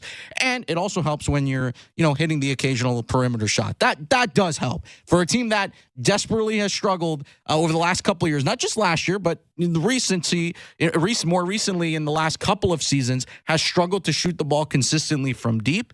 The Raptors did a very, very good job of getting themselves back in the game in the second quarter, thanks to some of that perimeter shooting. Emmanuel quickly, of course, as well, out tonight, still dealing with that pelvic contusion. Not sure if we're going to see him either Friday or potentially over the weekend when the Sacramento Kings roll into town. Elsewhere, when it comes to this matchup here tonight in particular, I've been impressed with what we've seen from Jonathan Mobo making his first start. I think he's been good, and it's going to be interesting to see what type of impact he can continue to have on this team moving forward. All right, we're going to take a quick break, and on the other side, Eric Smith, Paul Jones, they'll be back with second half action. You're listening to Toronto Raptors basketball, brought to you by Tangerine Bank on the Sportsnet Radio Network, streaming on the Sportsnet app and sportsnet.ca. Craig. Craig likes it warm. Craig loves 71 degrees Fahrenheit. Craig doesn't understand Fahrenheit. But Craig does like to save money when he's at work. Craig also cares about his carbon footprint. He's so thoughtful, that Craig. With SmartFlow from Enbridge Sustain, you won't have to think about your HVAC, but it will always be thinking of you. For a limited time. What's up, Raptors fans? Thanks for hanging out with us tonight for this Toronto Raptors basketball game. Come on, We the North, hit that like button down below. And if you're a fan of the other team too, hit the like button. It brings more basketball fans here into the chat to hang out with us and have a good time during this one. So let's get back to the basketball. Don't forget to share the link out as well in the commercial breaks. Get on over to Twitter, Instagram, Facebook, the social boards, however you do it, and send this link out, and let's get more fans here in the chat cheering on our Raptors. Let's go, baby. Hit that basketball and slam it home. Let's go, Raptors. Today. If you've got room in your day to doom scroll until your battery dies, binge an entire season of reality TV, or watch funny cat videos on loop, you've got room for play. With thrilling arcade games, epic attractions, live entertainment, crave-worthy food, and handcrafted cocktails, the Rec Room is the ultimate place to let loose and have fun. The Rec Room. Make room for play. Find the Rec Room near you at therecroom.com. We all know things tend to break when you need them most, like your furnace breaking down in the middle of a cold snap. That's why Enercare is offering a free furnace checkup for homeowners in the GTA. That's a $99 value. If your furnace has any issues, our Enercare experts can fix it, or we can get you a new one as soon as the next day. Don't get stuck shivering. Keep your home comfortable with Enercare. Terms and conditions apply. Visit enercare.ca. Enercare, experts at home.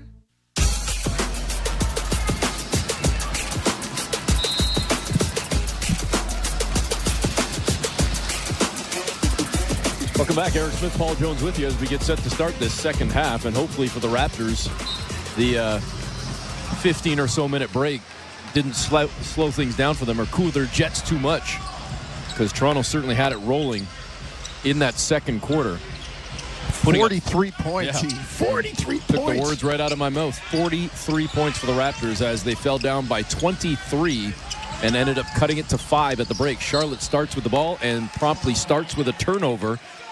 As Ball was looking for Curry, they throw it out of bounds, and the Raptors will get it and a chance to cut this thing to 2 or 3 on their first touch. 43 points, shooting 77%. That's crazy. 9 points, 5 assists for RJ.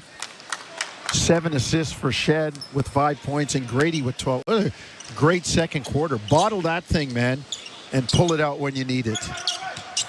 Davion Mitchell hands off to Jakob Poeltl to R.J. Barrett at the free throw line. Just below it, out to Mitchell. Triple from the far wing, no good off the side of the rim. Mitchell playing only 10 minutes in that first half, and he's 0 in the ballgame right now. Charlotte coming back, triple no good on their first touch officially.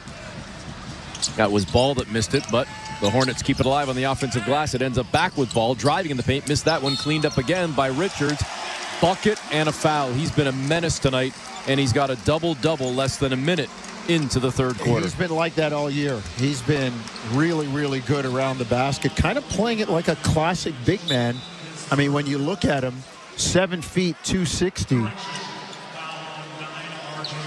I will shout him out, being of Jamaican heritage, too. All right, that's allowed. Foul comes on R.J. Barrett.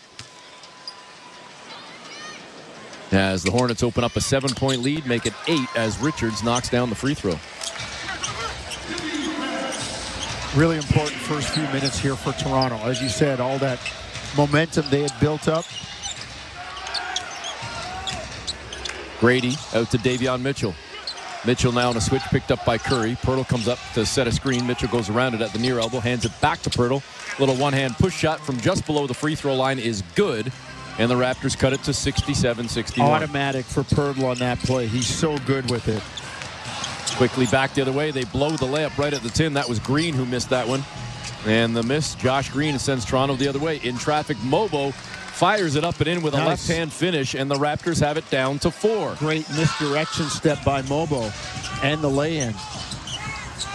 Across center comes Bridges, picked up by Mobo. Away from the ball, we have a foul, and it's going to go against Grady Dick. He was trying to hold up Seth Curry. Curry trying to fight through the screen. That'll be Grady's second foul. Miles Bridges, I had to look at the score sheet to see if he was actually on it. 1 of 6 right now. And 2 rebounds. 2 points, 2 rebounds, 1 assist. I thought you were going to maybe say that you were checking his weight as well. He's looking, I can't tell if he's thick in a good way or a bad way. He's a big boy, no doubt. Yeah. He's a load to deal with out there. As Richards, the other big man, just got another tap in to go right under the tin. 15 points, 10 rebounds, lead back up to 6 for the Hornets. RJ spinning in traffic, tons of contact, no call, but he gets the bucket, and the Raptors cut it to 4 again. RJ with 13 in the ball game. Ball cut off on the near side, goes up top to Bridges, to Ball in the near corner, to Curry. Good look at a 3, and he rips the cords to push the lead to 7. You gamble, now you're chasing the ball. Mobo gambles out top. Now they've got to rotate. Seth Curry, that's a catch and shoot in the corner, wide open, too easy for him. 72-65, Grady Dick back on the near side, elevates for the jumper and knocks it in clean. A 14-footer for Grady. He's got 19 points in this first half. Or excuse me, in this ball game. We're into the second half. 2 minutes into the second half. Bridges, far wing, take that, Paul Jones, as he rips the cords on a triple. Again, penetration. Now you've got to rotate. Can't catch up to the ball when you're chasing it. And a good look for Bridges. 75-67, lead up to 8. As Davion Mitchell just missed a triple. Mobo keeps it alive, though, and he tips it right into the hands of Pirtle, who lays it in. Really nice job by Mobo. The classic, can't get it, just keep it alive. Raptors, though, losing ground, though, trading 2s for 3s. 75-69, Curry tried to give it up to Richards, and it was picked off by the Raptors. Down the floor comes Mitchell, streaking to the tin. He's blocked by Bridges, and it's picked up by Josh Green. That one could have had it back down to 4, but back the other way we go. Nice job by Pirtle to tap that ball away from Richards, who was looking for the alley-oop. Barrett to Mobo, lays it in, and the Raptors do indeed get it to 4. RJ with classic fast break basketball there. Ball in the middle on the 3-on-2, and then finding a wingman. And then he gets back to make a defensive rebound and push his team the other way. Mitchell back to Barrett. Lays it in, no, fouled. And it should have been a bucket and 1. Instead, he's going to have to earn 2 at the stripe. He was right under the tin. That should have been an easy 2 for RJ. Well, he was fouled, but give him credit. Give the Raptors credit. Mobo keeping it alive. Pirtle not giving up on the play at the other end, hustling back. They find Mobo. RJ doing a nice job. I like the old-fashioned basketball. 3-on-2. Cutters coming in from the wings. Not stopping and hoisting 3s, and we got guys under there for rebounds. No, give me the 2. You got a 3-on-2 advantage. Raptors now cut the lead to 3 on the first free throw from Barrett. 75-72 with a timeout now on the floor, as we will step aside for a break with 8:07 to go in the third quarter. Raptors trailing by 3. It's Toronto Raptors basketball, brought to you by Tangerine Bank on the Sportsnet Radio Network, streaming on the Sportsnet app and at sportsnet.ca. At Tangerine, we're fans of fans who are invested in the game. Like Gary, who lies with reckless abandon every time he's invited out on game night, so he doesn't have to miss game night. Sorry, it's mating season for my pet squid. My e-scooter is out of gas. I ate a beanless burrito. My shoulder blade feels dull. I'm traveling to the 16th century. That's how Gary fans, and we're fans of Gary. This is how we fan. Tangerine, the official bank of the Toronto Raptors. I have the test results. Impressive. During those unpredictable weather conditions, The improved Celsius 2 really performed when needed most. our open country tire, Got us through tough weather on a variety of terrains. in the really bad conditions, Toyo Observe outperformed with advanced tread design, sipes, and of course, they've got nuts that really grip. that's a winning lineup. You can get even better results. For a limited time, save up to $80 on select sets of 4 Toyo tires. Details at toyotires.ca. Winter isn't here yet, but redtag.ca's incredible vacation deals for the season are. Bask in the sun and save up to a red-hot 60% on your next winter escape with redtag.ca today. Whether you're headed to Cuba, Jamaica, Mexico, or another tropical haven, you can't feel cold on the beach. Forget the frost this winter and get lost in paradise for less. Don't miss out. Book today at redtag.ca or call 1-866-5REDTAG. Certain conditions apply. redtag.ca. Celebrating 20 years. This is Toronto Raptors basketball on Sportsnet 590. The Fan. Welcome back. Eric Smith, Paul Jones with you. 8:07 to go in the third quarter. The Raptors have cut it to 3. Charlotte leading 75-72, and we've got one more free throw coming for R.J. Barrett at the stripe. Made the first one, still awaiting the second, so Toronto's got a shot to get it down to 2 points after trailing by as many as 23 points in the first half. They have never had a lead in this game. Grady Dick with 19 points to lead all scorers. R.J. Barrett with 14, could be 15 in a moment.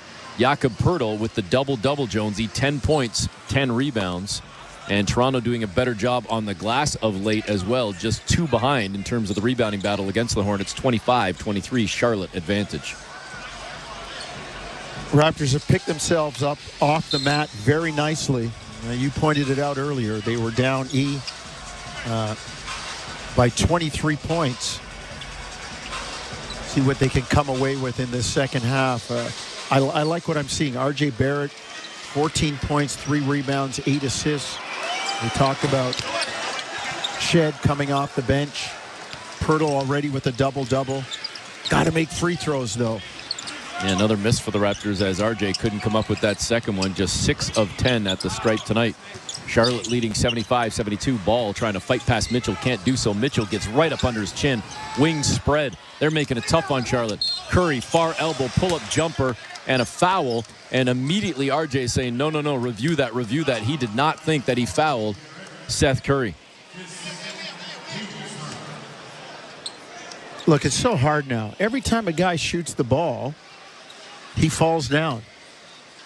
And, you know, Monty McCutcheon talked about it in our meeting with the officials, how sometimes a guy just shoots it, and if he thinks there's going to be contact, he sits down. Okay, well, fine. Let him sit down. Don't call phantom contact. First free throw is good for Curry. Second one up and clean as well. So the lead goes from 3 to 5. It's 77-72. Charlotte on top of the Raptors. Kicking towards 4.5 minutes gone by here in the third. Barrett toward the near sideline. Passes it to Grady down near the right block. That ball was stripped away from Grady, but it goes off ball out of bounds, so it'll stay with the Raptors. 10 on the shot clock. Looked like it hit Grady's foot, or knee, but that one would have been one of those for the proximal foul called. Was there a foul that caused the ball to go out of bounds? Mitchell trying to get it in, and he does, to Jakob Poeltl, who hands it back to Mitchell above the arc. Now on the near side, trying to shake free from ball. Comes around a Poeltl screen, sees a seam, gets to the 10, switches hands right to left, and lays it up but on a reverse. Great job by Mitchell going to the other side. Nick Richards was expecting the block on the near side. 77-74. Bridges steps into a 3-ball straight away, and the rebound to Davion Mitchell. Ahead to Barrett, running the far lane. Barrett trying to weave through traffic. Does so, missed the shot, but the tip in is good from Poeltl. It's down to 1. RJ upset that he didn't get the foul call, but his penetration forced the defense to collapse on him. Richards challenging the shot, turned Poeltl loose on the glass. 77-76. Ball has it. Trying to get by Mitchell. Turning the corner on the right side, switches to a left-hand mystic. Cleaned up, though, by Richards, and a foul from Poeltl will make Richards earn it at the stripe. Richards has been an absolute beast tonight for Charlotte. 15 points, 11 rebounds. Yak's been battling him, though. 12 points, 11 rebounds for the Toronto big man. The Raptors, it's about keeping Richards off the glass. And Jonesy, at the risk of eating my words, as the first free throw does not go down for Richards, outside of a hot spurt that lasted about 90 seconds, when Lonzo Ball hit three triples. 3 threes, yeah. He's been held in check by Davion Mitchell and Jamal Shead. Well, they're doing a good job of containing. And if he wants to shoot the threes and hit them, that's fine. But Richards misses the second free throw as well, so he goes 0 for 2 at the line. The Raptors get the rebound, and they've got a chance to take their first lead of the game. Boucher, near wing, sets the feet, puts it up, had all day, missed it. Raptors get the rebound. Boucher takes another one, missed that one as well. Another rebound for Toronto. Pirtle off glass. That should have been a goaltend, but it doesn't matter as Grady Dick is right there to guide it back into the tin, and the Raptors lead 78-77. Really good job on the offensive glass. And now a steal. Back to the way. Abaji. Layup no good. Put back jam. Chris Boucher. Raptors lead by 3. Great job. Great energy by the Raptors. Everybody playing so hard at both ends of the floor. 80-77. Ticking past the halfway point of this third quarter. Martin for Charlotte into the paint. Got it caught on his hip for a moment. Forced it up. Got the bucket to go on the floater. And the Hornets cut the Raptor lead to 1. Mitchell will bring it across center for Toronto. Over on the far wing to Boucher, gives it up to Pirtle. Hands off to Grady, turns the corner into the paint, takes the contact from Richards, and Grady Dick is going to the free throw line. He is having a magnificent game. Grady playing really, really hard. He just turned the corner. He knew that Richards was going to be there, got into the body of the shot blocker, and that's what caused the foul. 80-79, Raptors leading. Toronto shooting 55% from the floor. First free throw rattles around and goes down for Grady. The lead is 2. Dick with 22 points in the ballgame.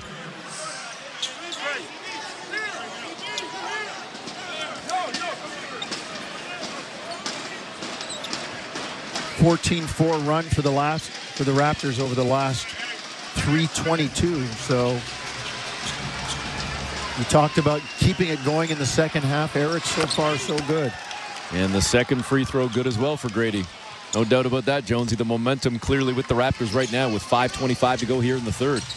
And we've got the entire second unit for the Hornets on the floor. The Raptors was still with 3 starters on the floor. See if they can take advantage right here.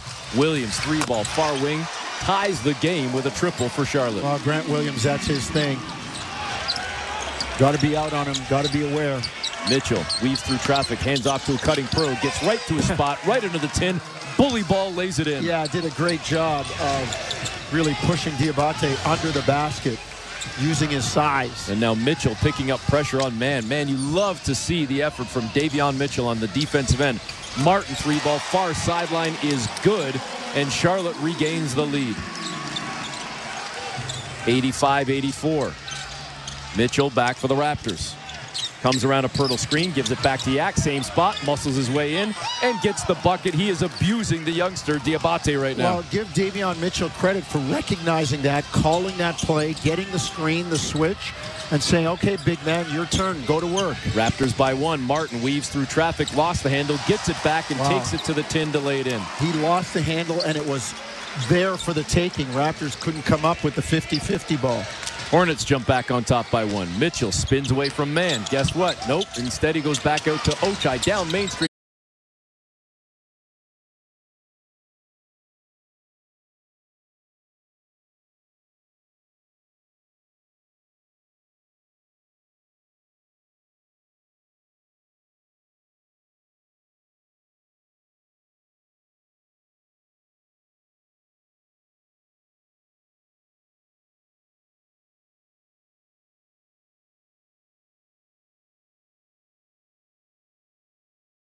But I think he's pretty good.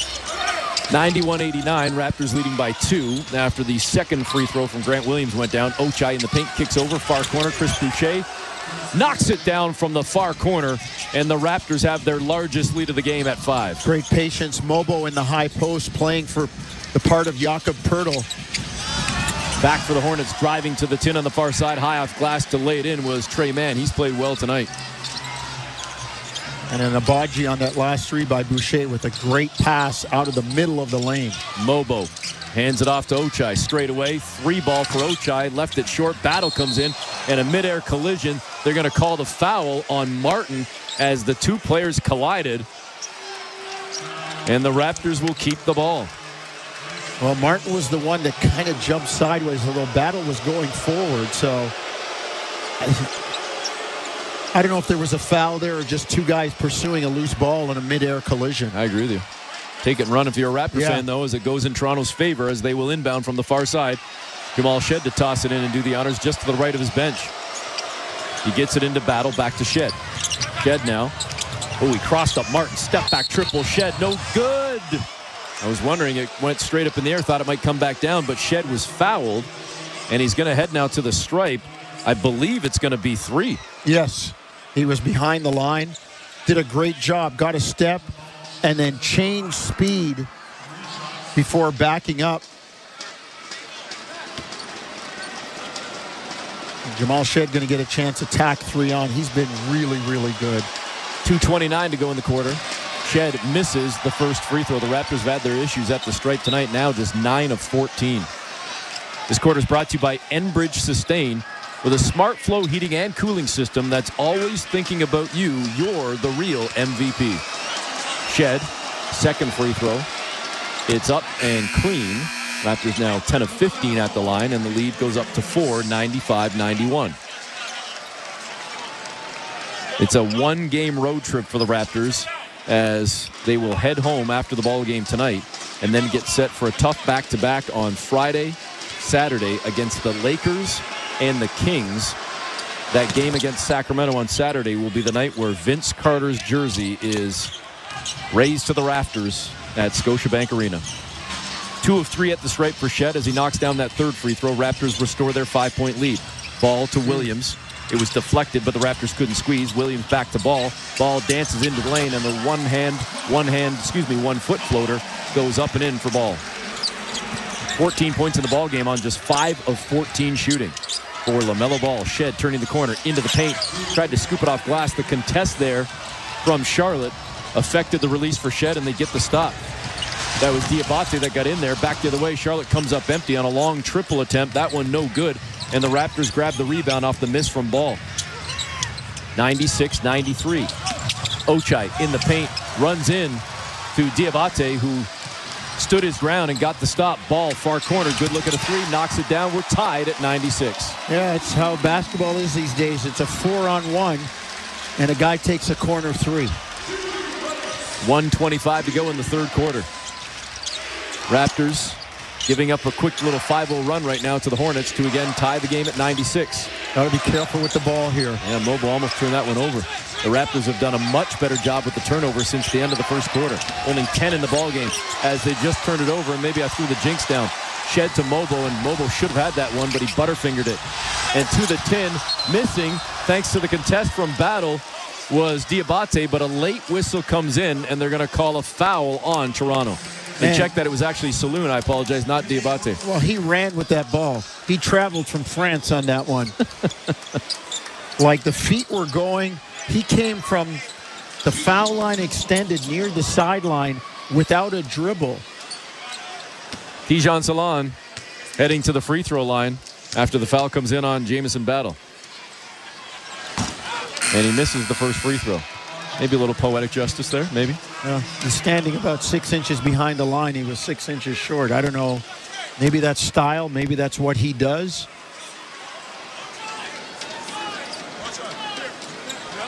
The youngster Salon in the ball game. Couple of points, 3 assists, and 2 rebounds. 1 of 3 from the floor in 15 minutes of action. Second free throw coming would give Charlotte the lead. It's up and it's in. It is indeed 97-96. Hornets on top as we tick under a minute to go here in this third quarter. Across center comes Mitchell. to Mobo. Gives it up on the perimeter to RJ. RJ driving to the 10 on the near side. Stops near the right block. Double team. Ball knocked away by LaMelo Ball, but it goes out of bounds. So it'll stay with the Raptors. 11 on the shot clock. 49.2 seconds to go. RJ not quite as decisive as we've seen him in the past or tonight with that play. Looked like he had a lane, didn't take it. Mitchell inbounding from the corner, the near corner, gets it into Barrett, and it's taken away by Ball. Looked like he came over the back of Barrett, took it away. It didn't come to the ball. The pass was a little lazy, and RJ didn't. He stopped coming to the ball, and LaMelo had space to get in there and pick it off. Man on the near sideline knocks the cords on a triple, and it's a 4-point lead for Charlotte. I got to tell you, I don't love this timeout late in the third quarter. Why? There's only 32.8 seconds to play. I'd have my guys figure it out, talk to them in 32.8 seconds. That timeout might be more valuable in a really close game down the stretch. Well, let's keep it here, Jonesy. Raptors trailing now by 4. The good news, I suppose, if we want to try and paint it in a bit of a better light, is the fact that the Raptors were down by 5 at the half. So they, at least at this point, have still won the quarter by 1. The problem is that they have allowed the Hornets to go on a late run here in this third quarter. The Raptors had a 5-point lead not that long ago. And over the last 1 minute and 38 seconds, the Hornets have gone on a 9-0 run to wipe out that 5-point lead and now go up 4 themselves. 196 is the score. A high-scoring ball game with both teams shooting over 54%. The Raptors, in fact, shooting 56.5%, and again, trailing, despite those gaudy numbers, by 4. Well, we had given them love for only 2 turnovers since the first quarter. Now they come up with 3 in the last, 3-4 minutes here of the final frame. So we'll see what Darko drew up in that timeout. Do they try to go real quick, Jonesy, and get 2 for 1? Not a ton of time. They got to go to the length of the floor to do that. Barrett gets it into Grady. Back to Barrett as RJ will bring it up for the Raptors. RJ across center. Coming up high to set the screen was Mobile on a switch now. Barrett out on the far wing. Gives it up to Grady at the near elbow. Lost the handle, taken away by Grant Williams. Williams down the floor. Another Toronto turnover. Martin 3-ball is good, and it's now a 12-0 run and a 7-point lead. Well, they didn't get what they wanted out of the timeout. Dick 3-ball is no good. Ball, the heave at the buzzer just misses, and the Hornets end up winning the quarter by 2 as that late run over the final 2:01, a 12-0 run, puts Charlotte up by 7 heading to the final frame. Well, they called a timeout, but they didn't execute out of the timeout. It became a turnover and giving up points. See if Toronto can bounce back a little bit in this fourth quarter. 103-96 is the score. Charlotte on top. Fourth quarter action comes next on Toronto Raptors basketball. Brought to you by Tangerine Bank on the Sportsnet Radio Network, streaming on the Sportsnet app and at sportsnet.ca.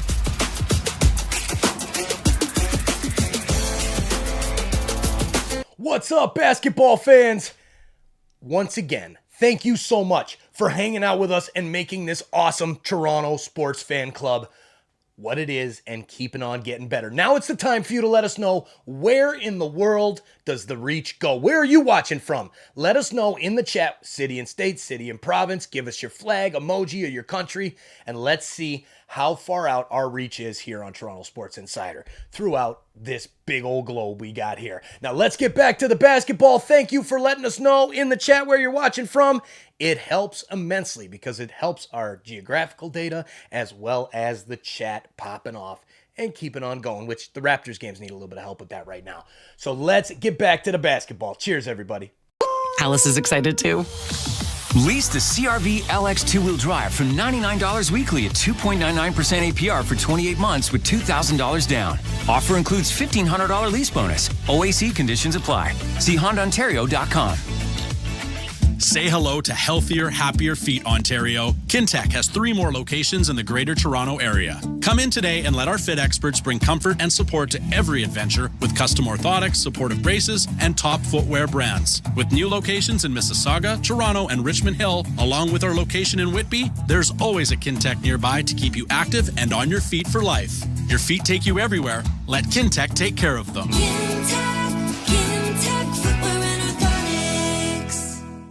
This is Toronto Raptors basketball on Sportsnet 590, The Fan. Welcome back. Eric Smith, Paul Jones with you, getting set to start the fourth quarter. Charlotte leading Toronto 103-96. Jonesy, how about the Hornets the last 2 quarters scoring 73 points? I mean, the Raptors have scored 80 when you think about the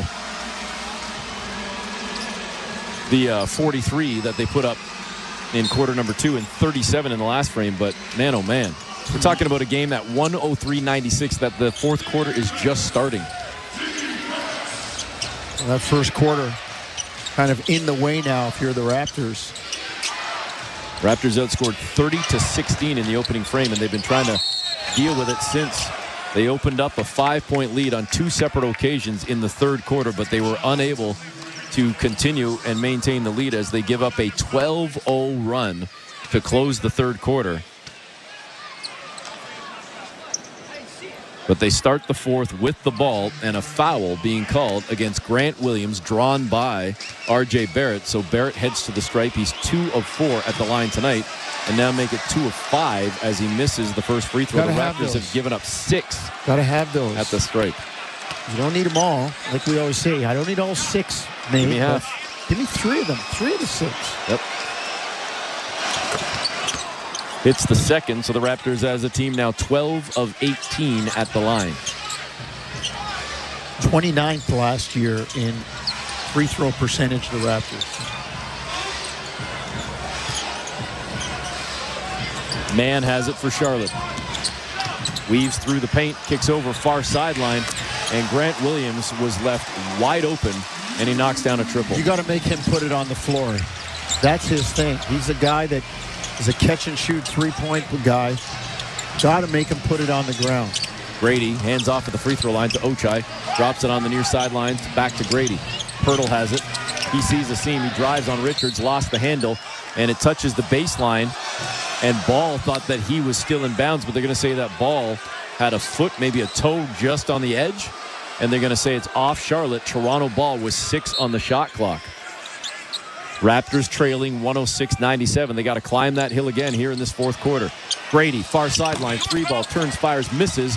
Ball has the rebound. Got to keep it within distance here. Ball into the paint, goes over into the corner, the near corner, to Mann, who knocks down another triple. And Jonesy, the Charlotte Hornets are 19 of 36 from the perimeter. Barrett back, blocked right into the tin by Richards. Goes up, fouled again as he stayed with the play, and he'll go back to the free throw line. But I want to jump back to the point I made. 36. The Raptors have been outscored, you just said it, by 36 points on the perimeter. Yeah, and listen, Grant Williams, Trey Mann, Seth Curry, like that's what they do. They're three-point shooters. You just have to know your personnel better. 19-7 in terms of the three-point makes.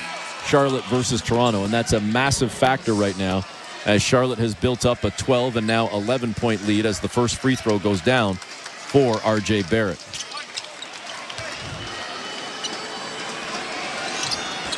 Second one clean as well. The lead is 10. 109-99 with 10:39 to go in the ball game. LaMelo Ball will bring it up for the Hornets, guarded by Mitchell. Davion Mitchell right in front of him. To Richards, back to Ball. Richards now at the free throw line, kicks it out to Bridges. Far corner, triple up, no good. That was a miss for Josh Green. Raptors, can they capitalize right here? Trailing by 10. RJ Barrett into the paint, out on the far side to Grady Dick, and he's fouled by Green. Grady put it on the floor trying to drive, and Green did not have the feet set, and Grady ran into him, and it's a foul on a block called against Josh Green. Good, hard, aggressive move by Grady. Decisive after the catch, getting to the basket. In the third quarter, Eric, We talk about the discrepancy in three-point shooting. Charlotte, 7 of 12 from behind the arc. The Raptors, 1 of 7. Barrett weaving through traffic out to Grady, far wing, puts it on the floor again, gets to the tin, fouled again, and back to the stripe for Grady Dick. Grady has been very aggressive tonight, not just hanging out on the perimeter.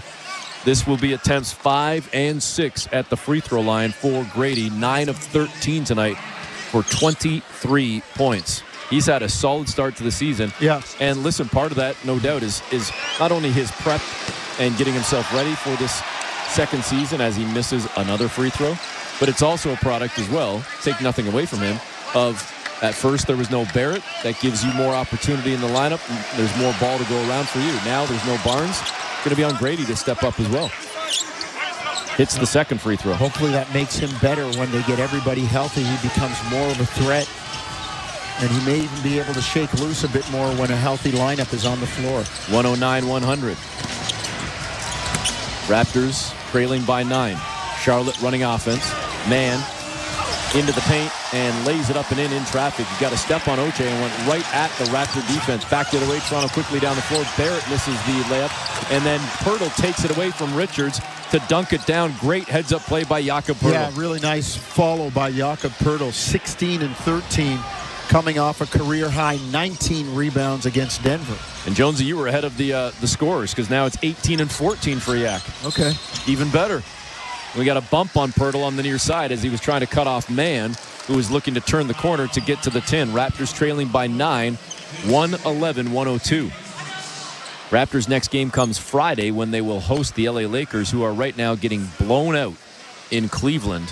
The Cavaliers leading the Lakers by 21 with 7 minutes to go in that ball game. Trey Mann's had a terrific game. He tried to put a little more on the board right there. He's got 25 and counting, but as he tried to drive on the far side, his shot was knocked away by Ochai, and it'll stay with the Hornets with 7 on the shot clock. Both clubs still shooting 54% with 9:13 to go in the ball game. Grady Dick's going to sit down, get a breather. Jamison Battle comes in for the Raptors. Far corner, Bridges sets the feet, misses a 3-ball. And they're calling a foul on Toronto? Davion Mitchell, apparently. Was that not a box out, Jonesy? I guess so. It looked like LaMelo Ball kind of jumped on his back and tried to embellish it. I don't see how that's a foul. Mitchell held his ground, stuck out his backside, and put his arms out to try and box out. That's old school basketball, no? Maybe I'm asking an old school guy. Yeah. Ball just missed a 3-ball from the far corner. Richards put back jam, no good because Pirtle was there. And the Raptors come away with the rebound down the floor. Davion to a cutting Pirtle, who floats it in. Ball briefly held that. Strength. Great strength by Jakob, showing his size and strength at 7 feet, 255. 111-104. Raptors have cut it to 7. Got to keep going here. LaMelo, far corner, double teamed, and a great job by Mitchell, but just missed saving it as it hit the baseline. It'll stay with Charlotte. 10 on the shot clock. Good hands by Davion Mitchell. The deflection. Really nice job. 111-104. Charlotte inbounding from the baseline toward the far side. Near the Charlotte bench. Mitchell covering the inbound as LaMelo tosses it in. To Mann, turns, fires, misses from the far corner. Battle comes away with it for Toronto. Josh Green trying to track him down as Battle goes over to Barrett. Barrett inside the arc, far corner, working on Mann. He's got the advantage on the size. He spins to the baseline. He gets the bucket, but they wipe it out on the foul that came first from Trey Mann. I could see RJ setting. And actually, are they credited? Are they giving him a continuation? For a brief moment, the official scorer credited the bucket on the board. You could. He picked it up, although he wasn't in an upward shooting motion. And this is the first free throw. So it was a bucket no good. And yes, indeed, he does miss the first free throw. RJ has had his issues tonight, just 5 of 8. The Raptors as a team, 15 of 22.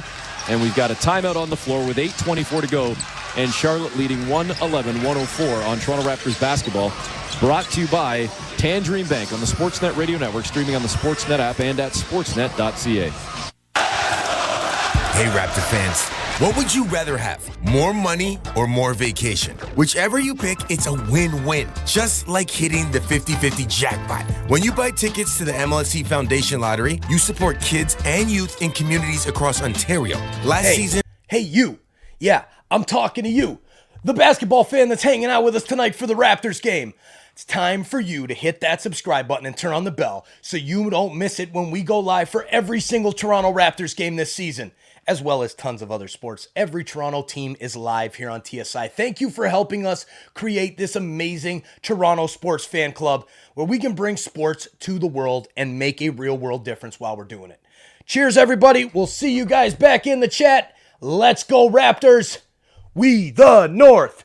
We the North. Stand up, baby. It's time to get loud, Canada. Cheer on those Raptors. And it's where homeowners get approved. FSRA license 12616. As fall approaches and birds head south, a different kind of bird emerges, the Subaru. While migratory flocks seek warmth, Subaru's symmetrical full-time all-wheel drive keeps drivers soaring through the wild. During the migrating season, Subaru's hunger for adventure grows exponentially, driving the intrigued radio listeners to fall for Subaru at their local Subaru dealerships, experiencing an adventure of their own. So migrate to your local Subaru dealership to book a test drive today. This is Toronto Raptors basketball on Sportsnet 590, The Fan. Welcome back, Eric Smith, Paul Jones with you. 8:24 to go in the ball game. Raptors trailing 111-104. Toronto, a couple of days removed from a near victory over the Denver Nuggets. But a loss is a loss. A big game from Jakob Poeltl tonight. 20 points, 15 rebounds, as I said. Career high 19 rebounds in that loss. That aforementioned loss that Eric talked about with the Nuggets. He's given them some great minutes tonight. And Poeltl with 35 points and 35 rebounds over his last two games. This one obviously still going with 8:24 remaining.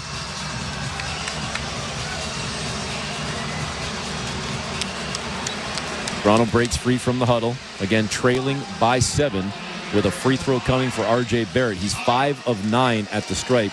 17 points, 8 assists, and 4 rebounds for the Canadians. Second free throw, no good as well. 5 of 10 for R.J. And the Raptors as a team have missed 10. They are 15 of 25. Well, conventional wisdom says when you miss 10 free throws, you generally do not win the game. Hopefully the Raptors can break that tonight. Jonesy, Toronto has had twice the amount of free throw attempts, and they have just a 7-point advantage at the line.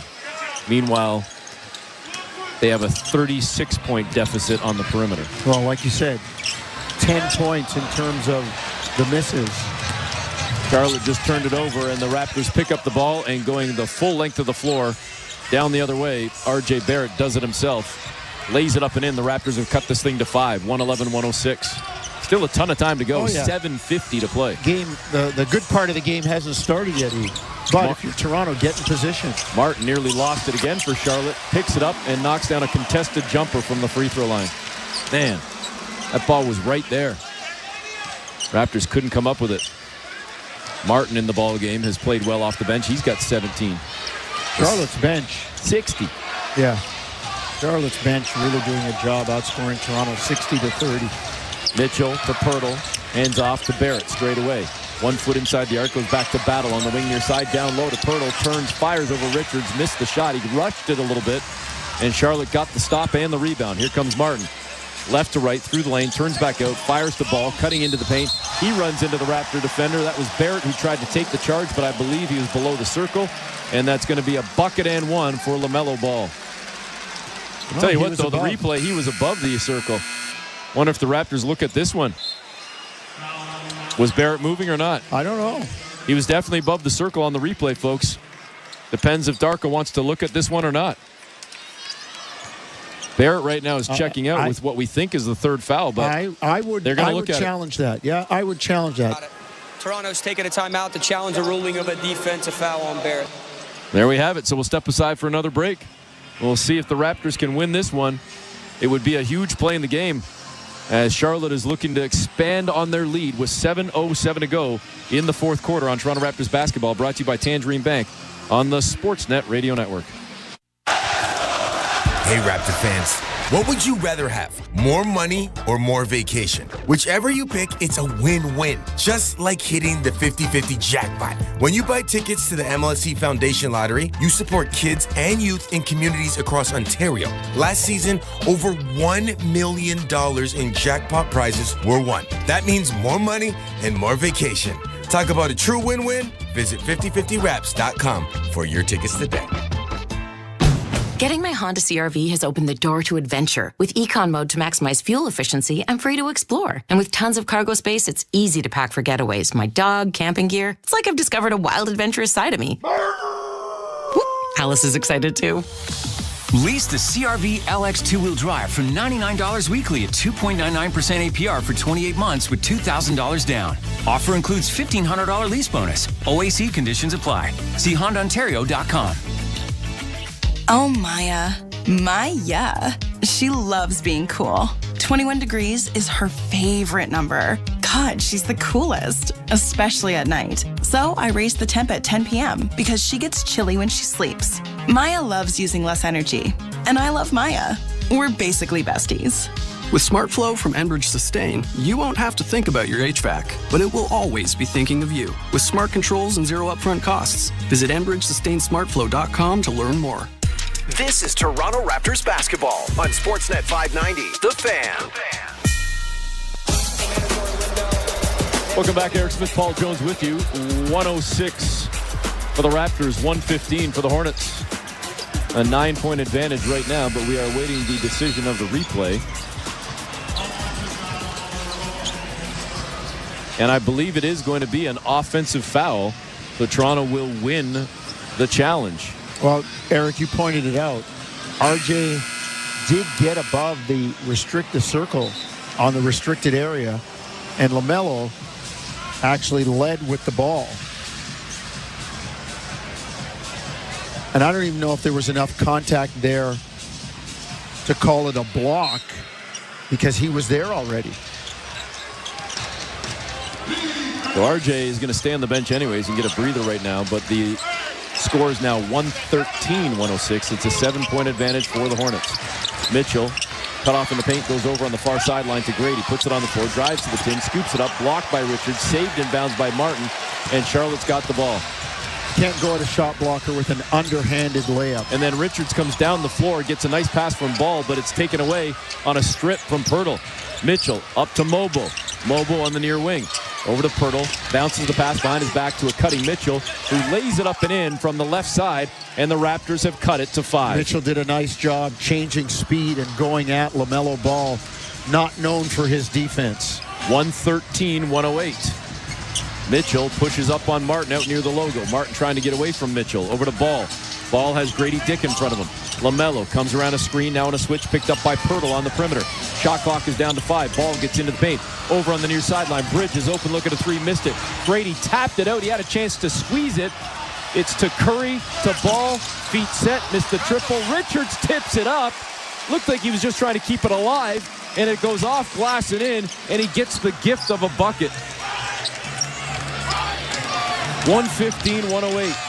Davion back for Toronto, floats one up and in. He got deep penetration. Well, LaMelo Ball is trying to get over. I'd be running that a whole lot more. 115-110. Bridges got a step on Mobo, got to the tin on the near side, took the bump, and Miles Bridges is going to go to the free throw line on a very quiet night for him with just 5 points and 3 rebounds. Yeah, the Raptors done a nice job hanging on to him. Problem has been a bunch of the other guys. Martin, 17 off the bench. Trey Mann. Grant Williams with 15 off the bench.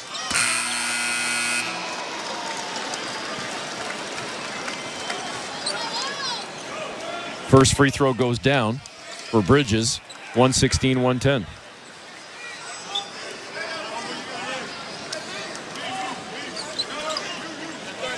5:32 to go in the ball game. It's a 6-point lead for the Charlotte Hornets. LaMelo Ball checking out right now, going to get a breather. He's 6 of 19 in the ball game for 17 points. Jamal Shed, who's played very well for the Raptors tonight, back on the floor, out there with Ochai, Grady Dick, RJ Barrett, and Jonathan Mobo. Grady's got it right now on the wing near side. Goes to Mobo just below the near elbow. Back to Grady. Contested triple, no good. And high for the rebound, Richards with his 15th of the game for Charlotte. Mobo might have had RJ Barrett cutting in the back door. Didn't face the basket on the first catch. 117-110. Richards driving to the 10 on the far side, lays it in. And the lead balloons to 9 now for the Hornets. Since going on that 12-0 run to close the third, the Hornets have not looked back. Shed in the lane to Mobo. Mobo stuck underneath on the baseline. Passes out to Grady. Open jumper, far side clean for Grady Dick from 16 feet. Good patience by Mobo. Good movement by Grady. The career high 26 and counting. Meter still running for Grady Dick.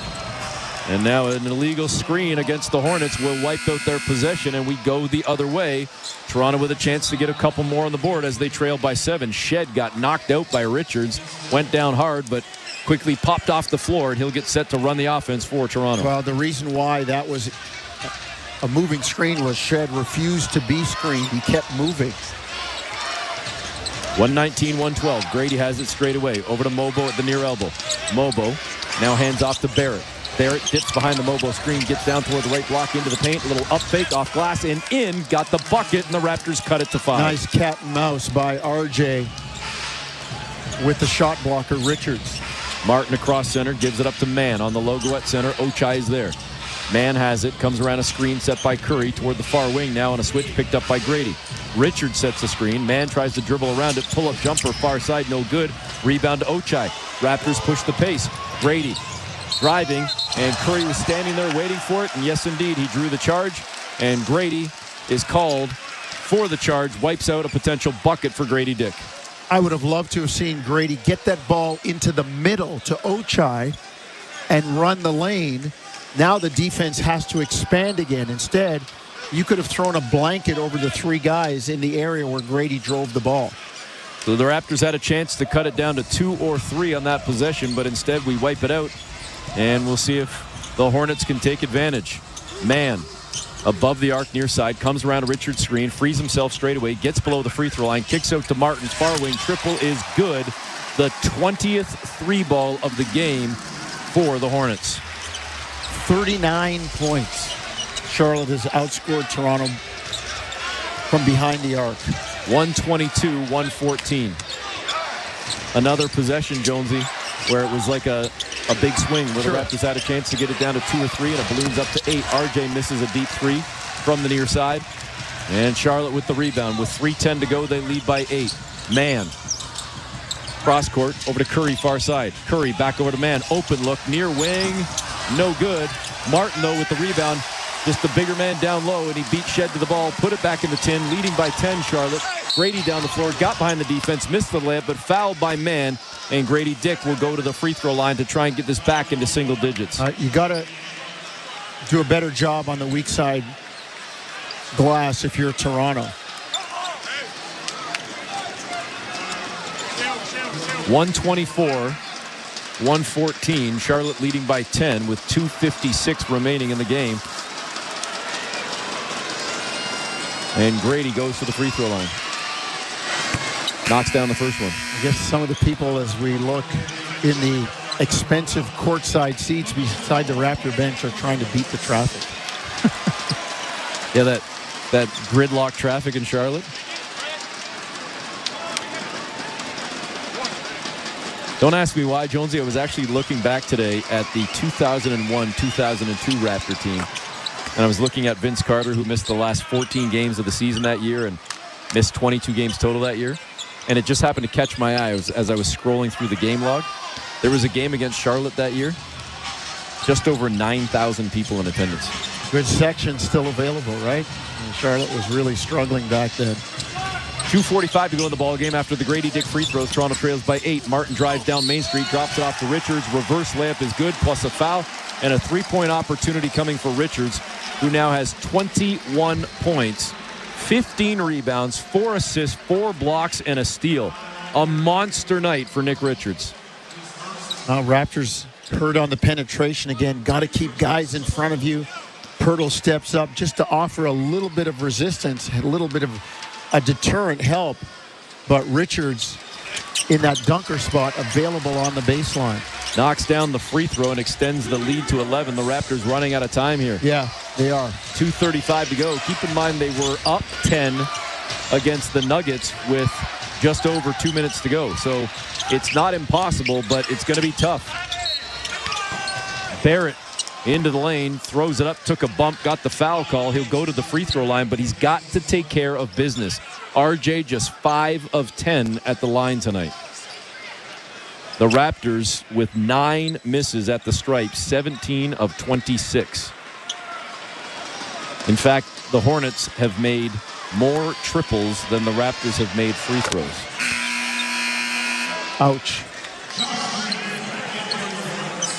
First free throw good. It's a 10-point deficit, 127-117.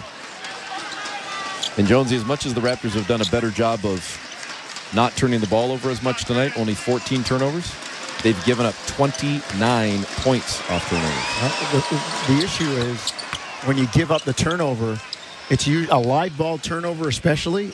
Now you're hustling back in transition, and guys weren't ready to be defensively oriented, defensively minded because you were just on offense. Barrett hits the second free throw. Raptors trail by 9. Trey Mann down Main Street, met by defenders. Raptors get the block. They get the ball. Down the floor comes Grady. Turns around, kicks out to Barrett. Far wing 3 ball is good, and the Raptors have cut it to 6 with exactly 2 minutes to go. Oh, they need some stops. They pushed up full court. Let's see if they can get some stops. They got a trap here on Martin. And he throws it cross court, and both Grady and Davion miss the steal. Richards goes in for the dunk. He's fouled, and he's getting 2 free throws. How smart is Pirtle? He could see Martin dribbling towards the mid-court line, and he gave RJ a little wave with his right hand, like, come here, come here, come here. And they got the trap, and it's not the trap that gets the steal. It's the panicked bad pass out of the trap. That thing went 50 feet across the court. High, too. And Toronto couldn't come up with it, and Richards ends up with free throws. Knocks down the first. 2 of 5 in the ball game, and a clutch one right there for Nick Richards. Pushes the lead to 7. Man, oh man, the Raptors were that close to getting the ball. Down 6, they would have had a chance to cut it to 4, maybe 3. With 1:48 remaining, the Hornets instead extend their lead to 7, looking to make it 8 right here. It's up for Richards and in, and it is indeed an 8-point lead, 129-121.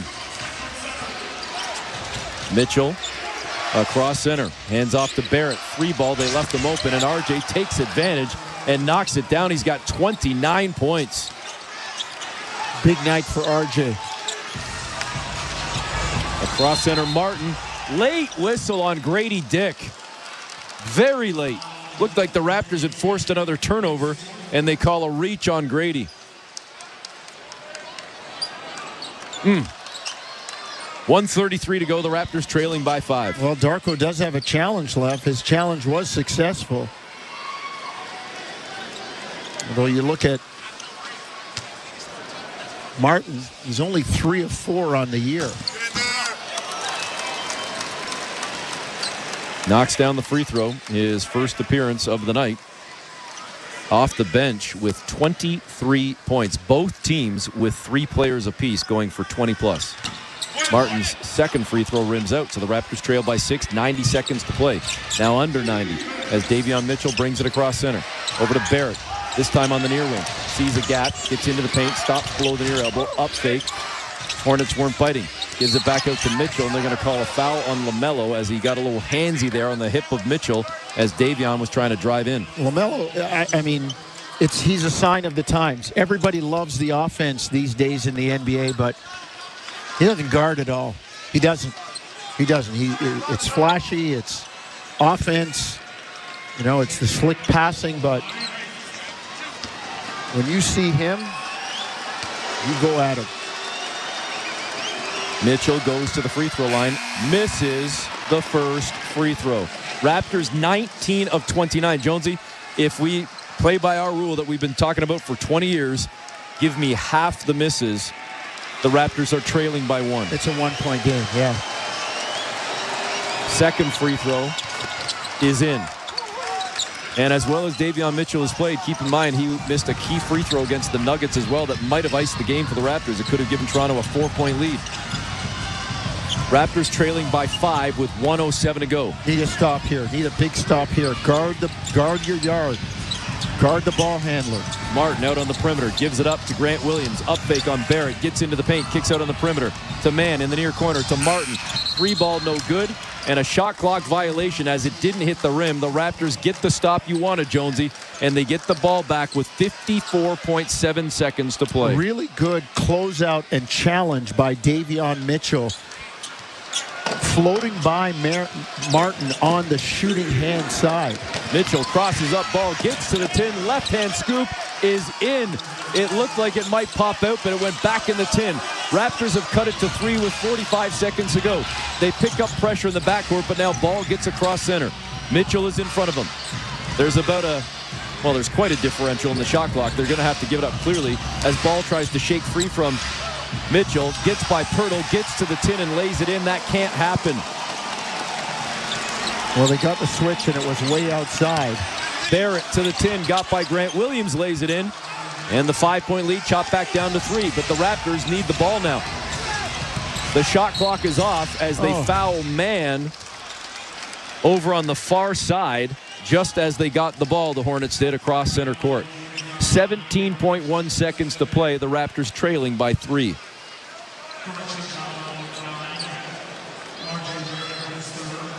.132, 129.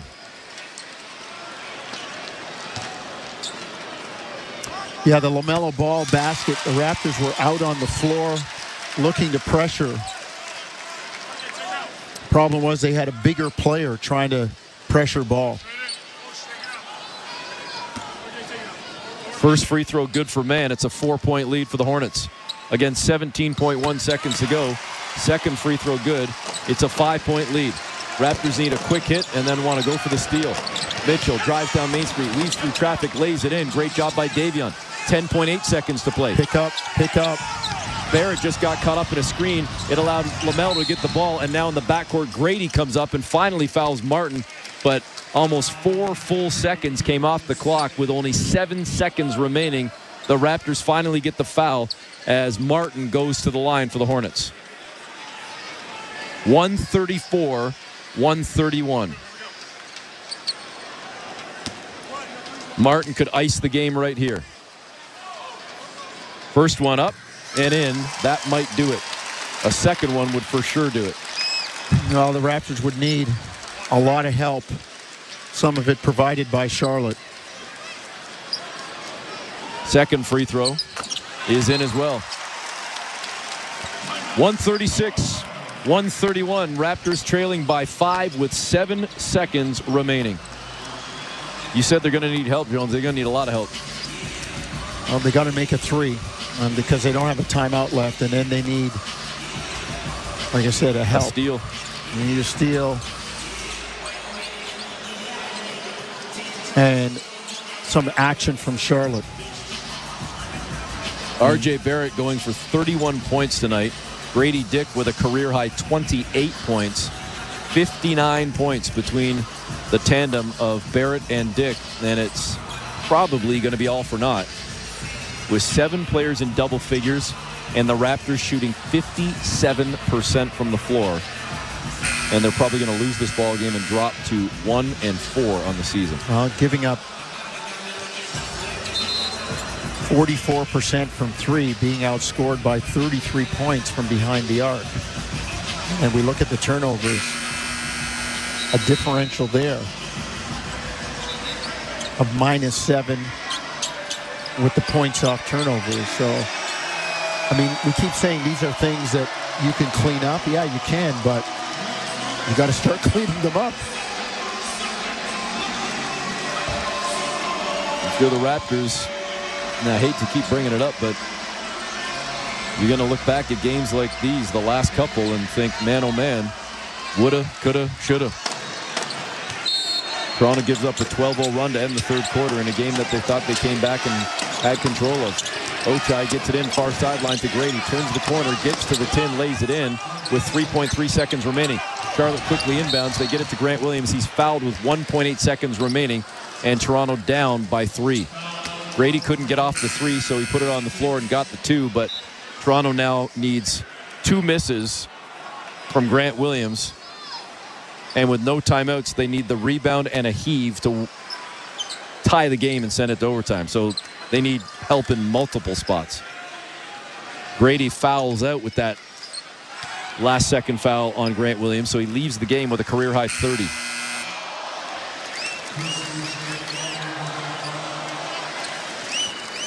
Toronto got blown out on opening night by the Cavs. They beat the 76ers in their second game. Lost at Minnesota on the back-to-back, where they fell down big early and tried to battle back, and then lost a squeaker in overtime to the Nuggets, and another tight battle, but looks like it's going to be a loss here to the Charlotte Hornets as Grant Williams knocks down the free throw to make it a 4-point lead for the Hornets with, again, 1.8 seconds remaining. This would for sure end the ball game, and Williams hits it, and that will do it. Toronto inbounds. Barrett to Mitchell at center court. The heave, it's good if it goes. It doesn't. And the Raptors lose to the Hornets 138-133 the final. Toronto a 1-4 start to their season. Well, one of the 2 non-playoff teams they play in their first 25 games. You never count a win, but you would hope that you'd be able to pull one out. Tough to do it on the road. I just think there were a lot of correctable errors that Toronto had. They got off to a slow start, down 14 after the first quarter, used some energy, came back, actually had a lead, had a 5-point lead at one juncture, but the bench, the 3-point shooting, both of those advantages to Charlotte tonight. We'll step aside for the break, come back with some final stats, then get set for post-game coverage with Daniele Franceschi as the Raptors lose 138-133 on Toronto Raptors basketball, brought to you by Tangerine Bank on the Sportsnet Radio Network, streaming on the Sportsnet app and at sportsnet.ca. Nitto Tires knows there's cool, and then there's cool. We always want to stay cool, but sometimes we're caught off guard. Handpicked some of his favorite artists to join him at his Ohana Music Festival on the beach in Dana Point, California. Are you ready, Ohana? Hear this year's most unforgettable moments. Ladies and gentlemen, we just saw Devo.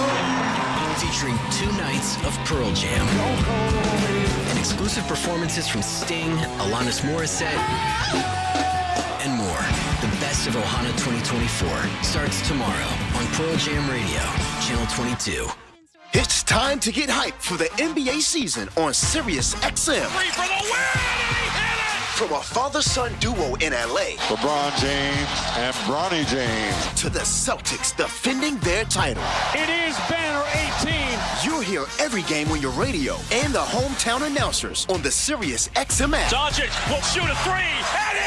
And stay on point with all the biggest stories in the association on Sirius XM NBA Radio, Channel 86. Hi, everybody. Christopher Mad Dog Russo here. Familiar? You should be. Well, now you can catch Mad Dog's Daily Bite each day as a podcast, where you'll hear my thoughts and opinions on the biggest topics around the world of sports. NFL, baseball, golf, NBA, even hockey. That you know you can count on. That's Mad Dog's Daily Bite. Drops daily anywhere you get your podcasts. And you can also hear me weekdays 3 to 6 Eastern on Mad Dog Unleashed, Sirius XM Channel 82, or anytime on the SXM app.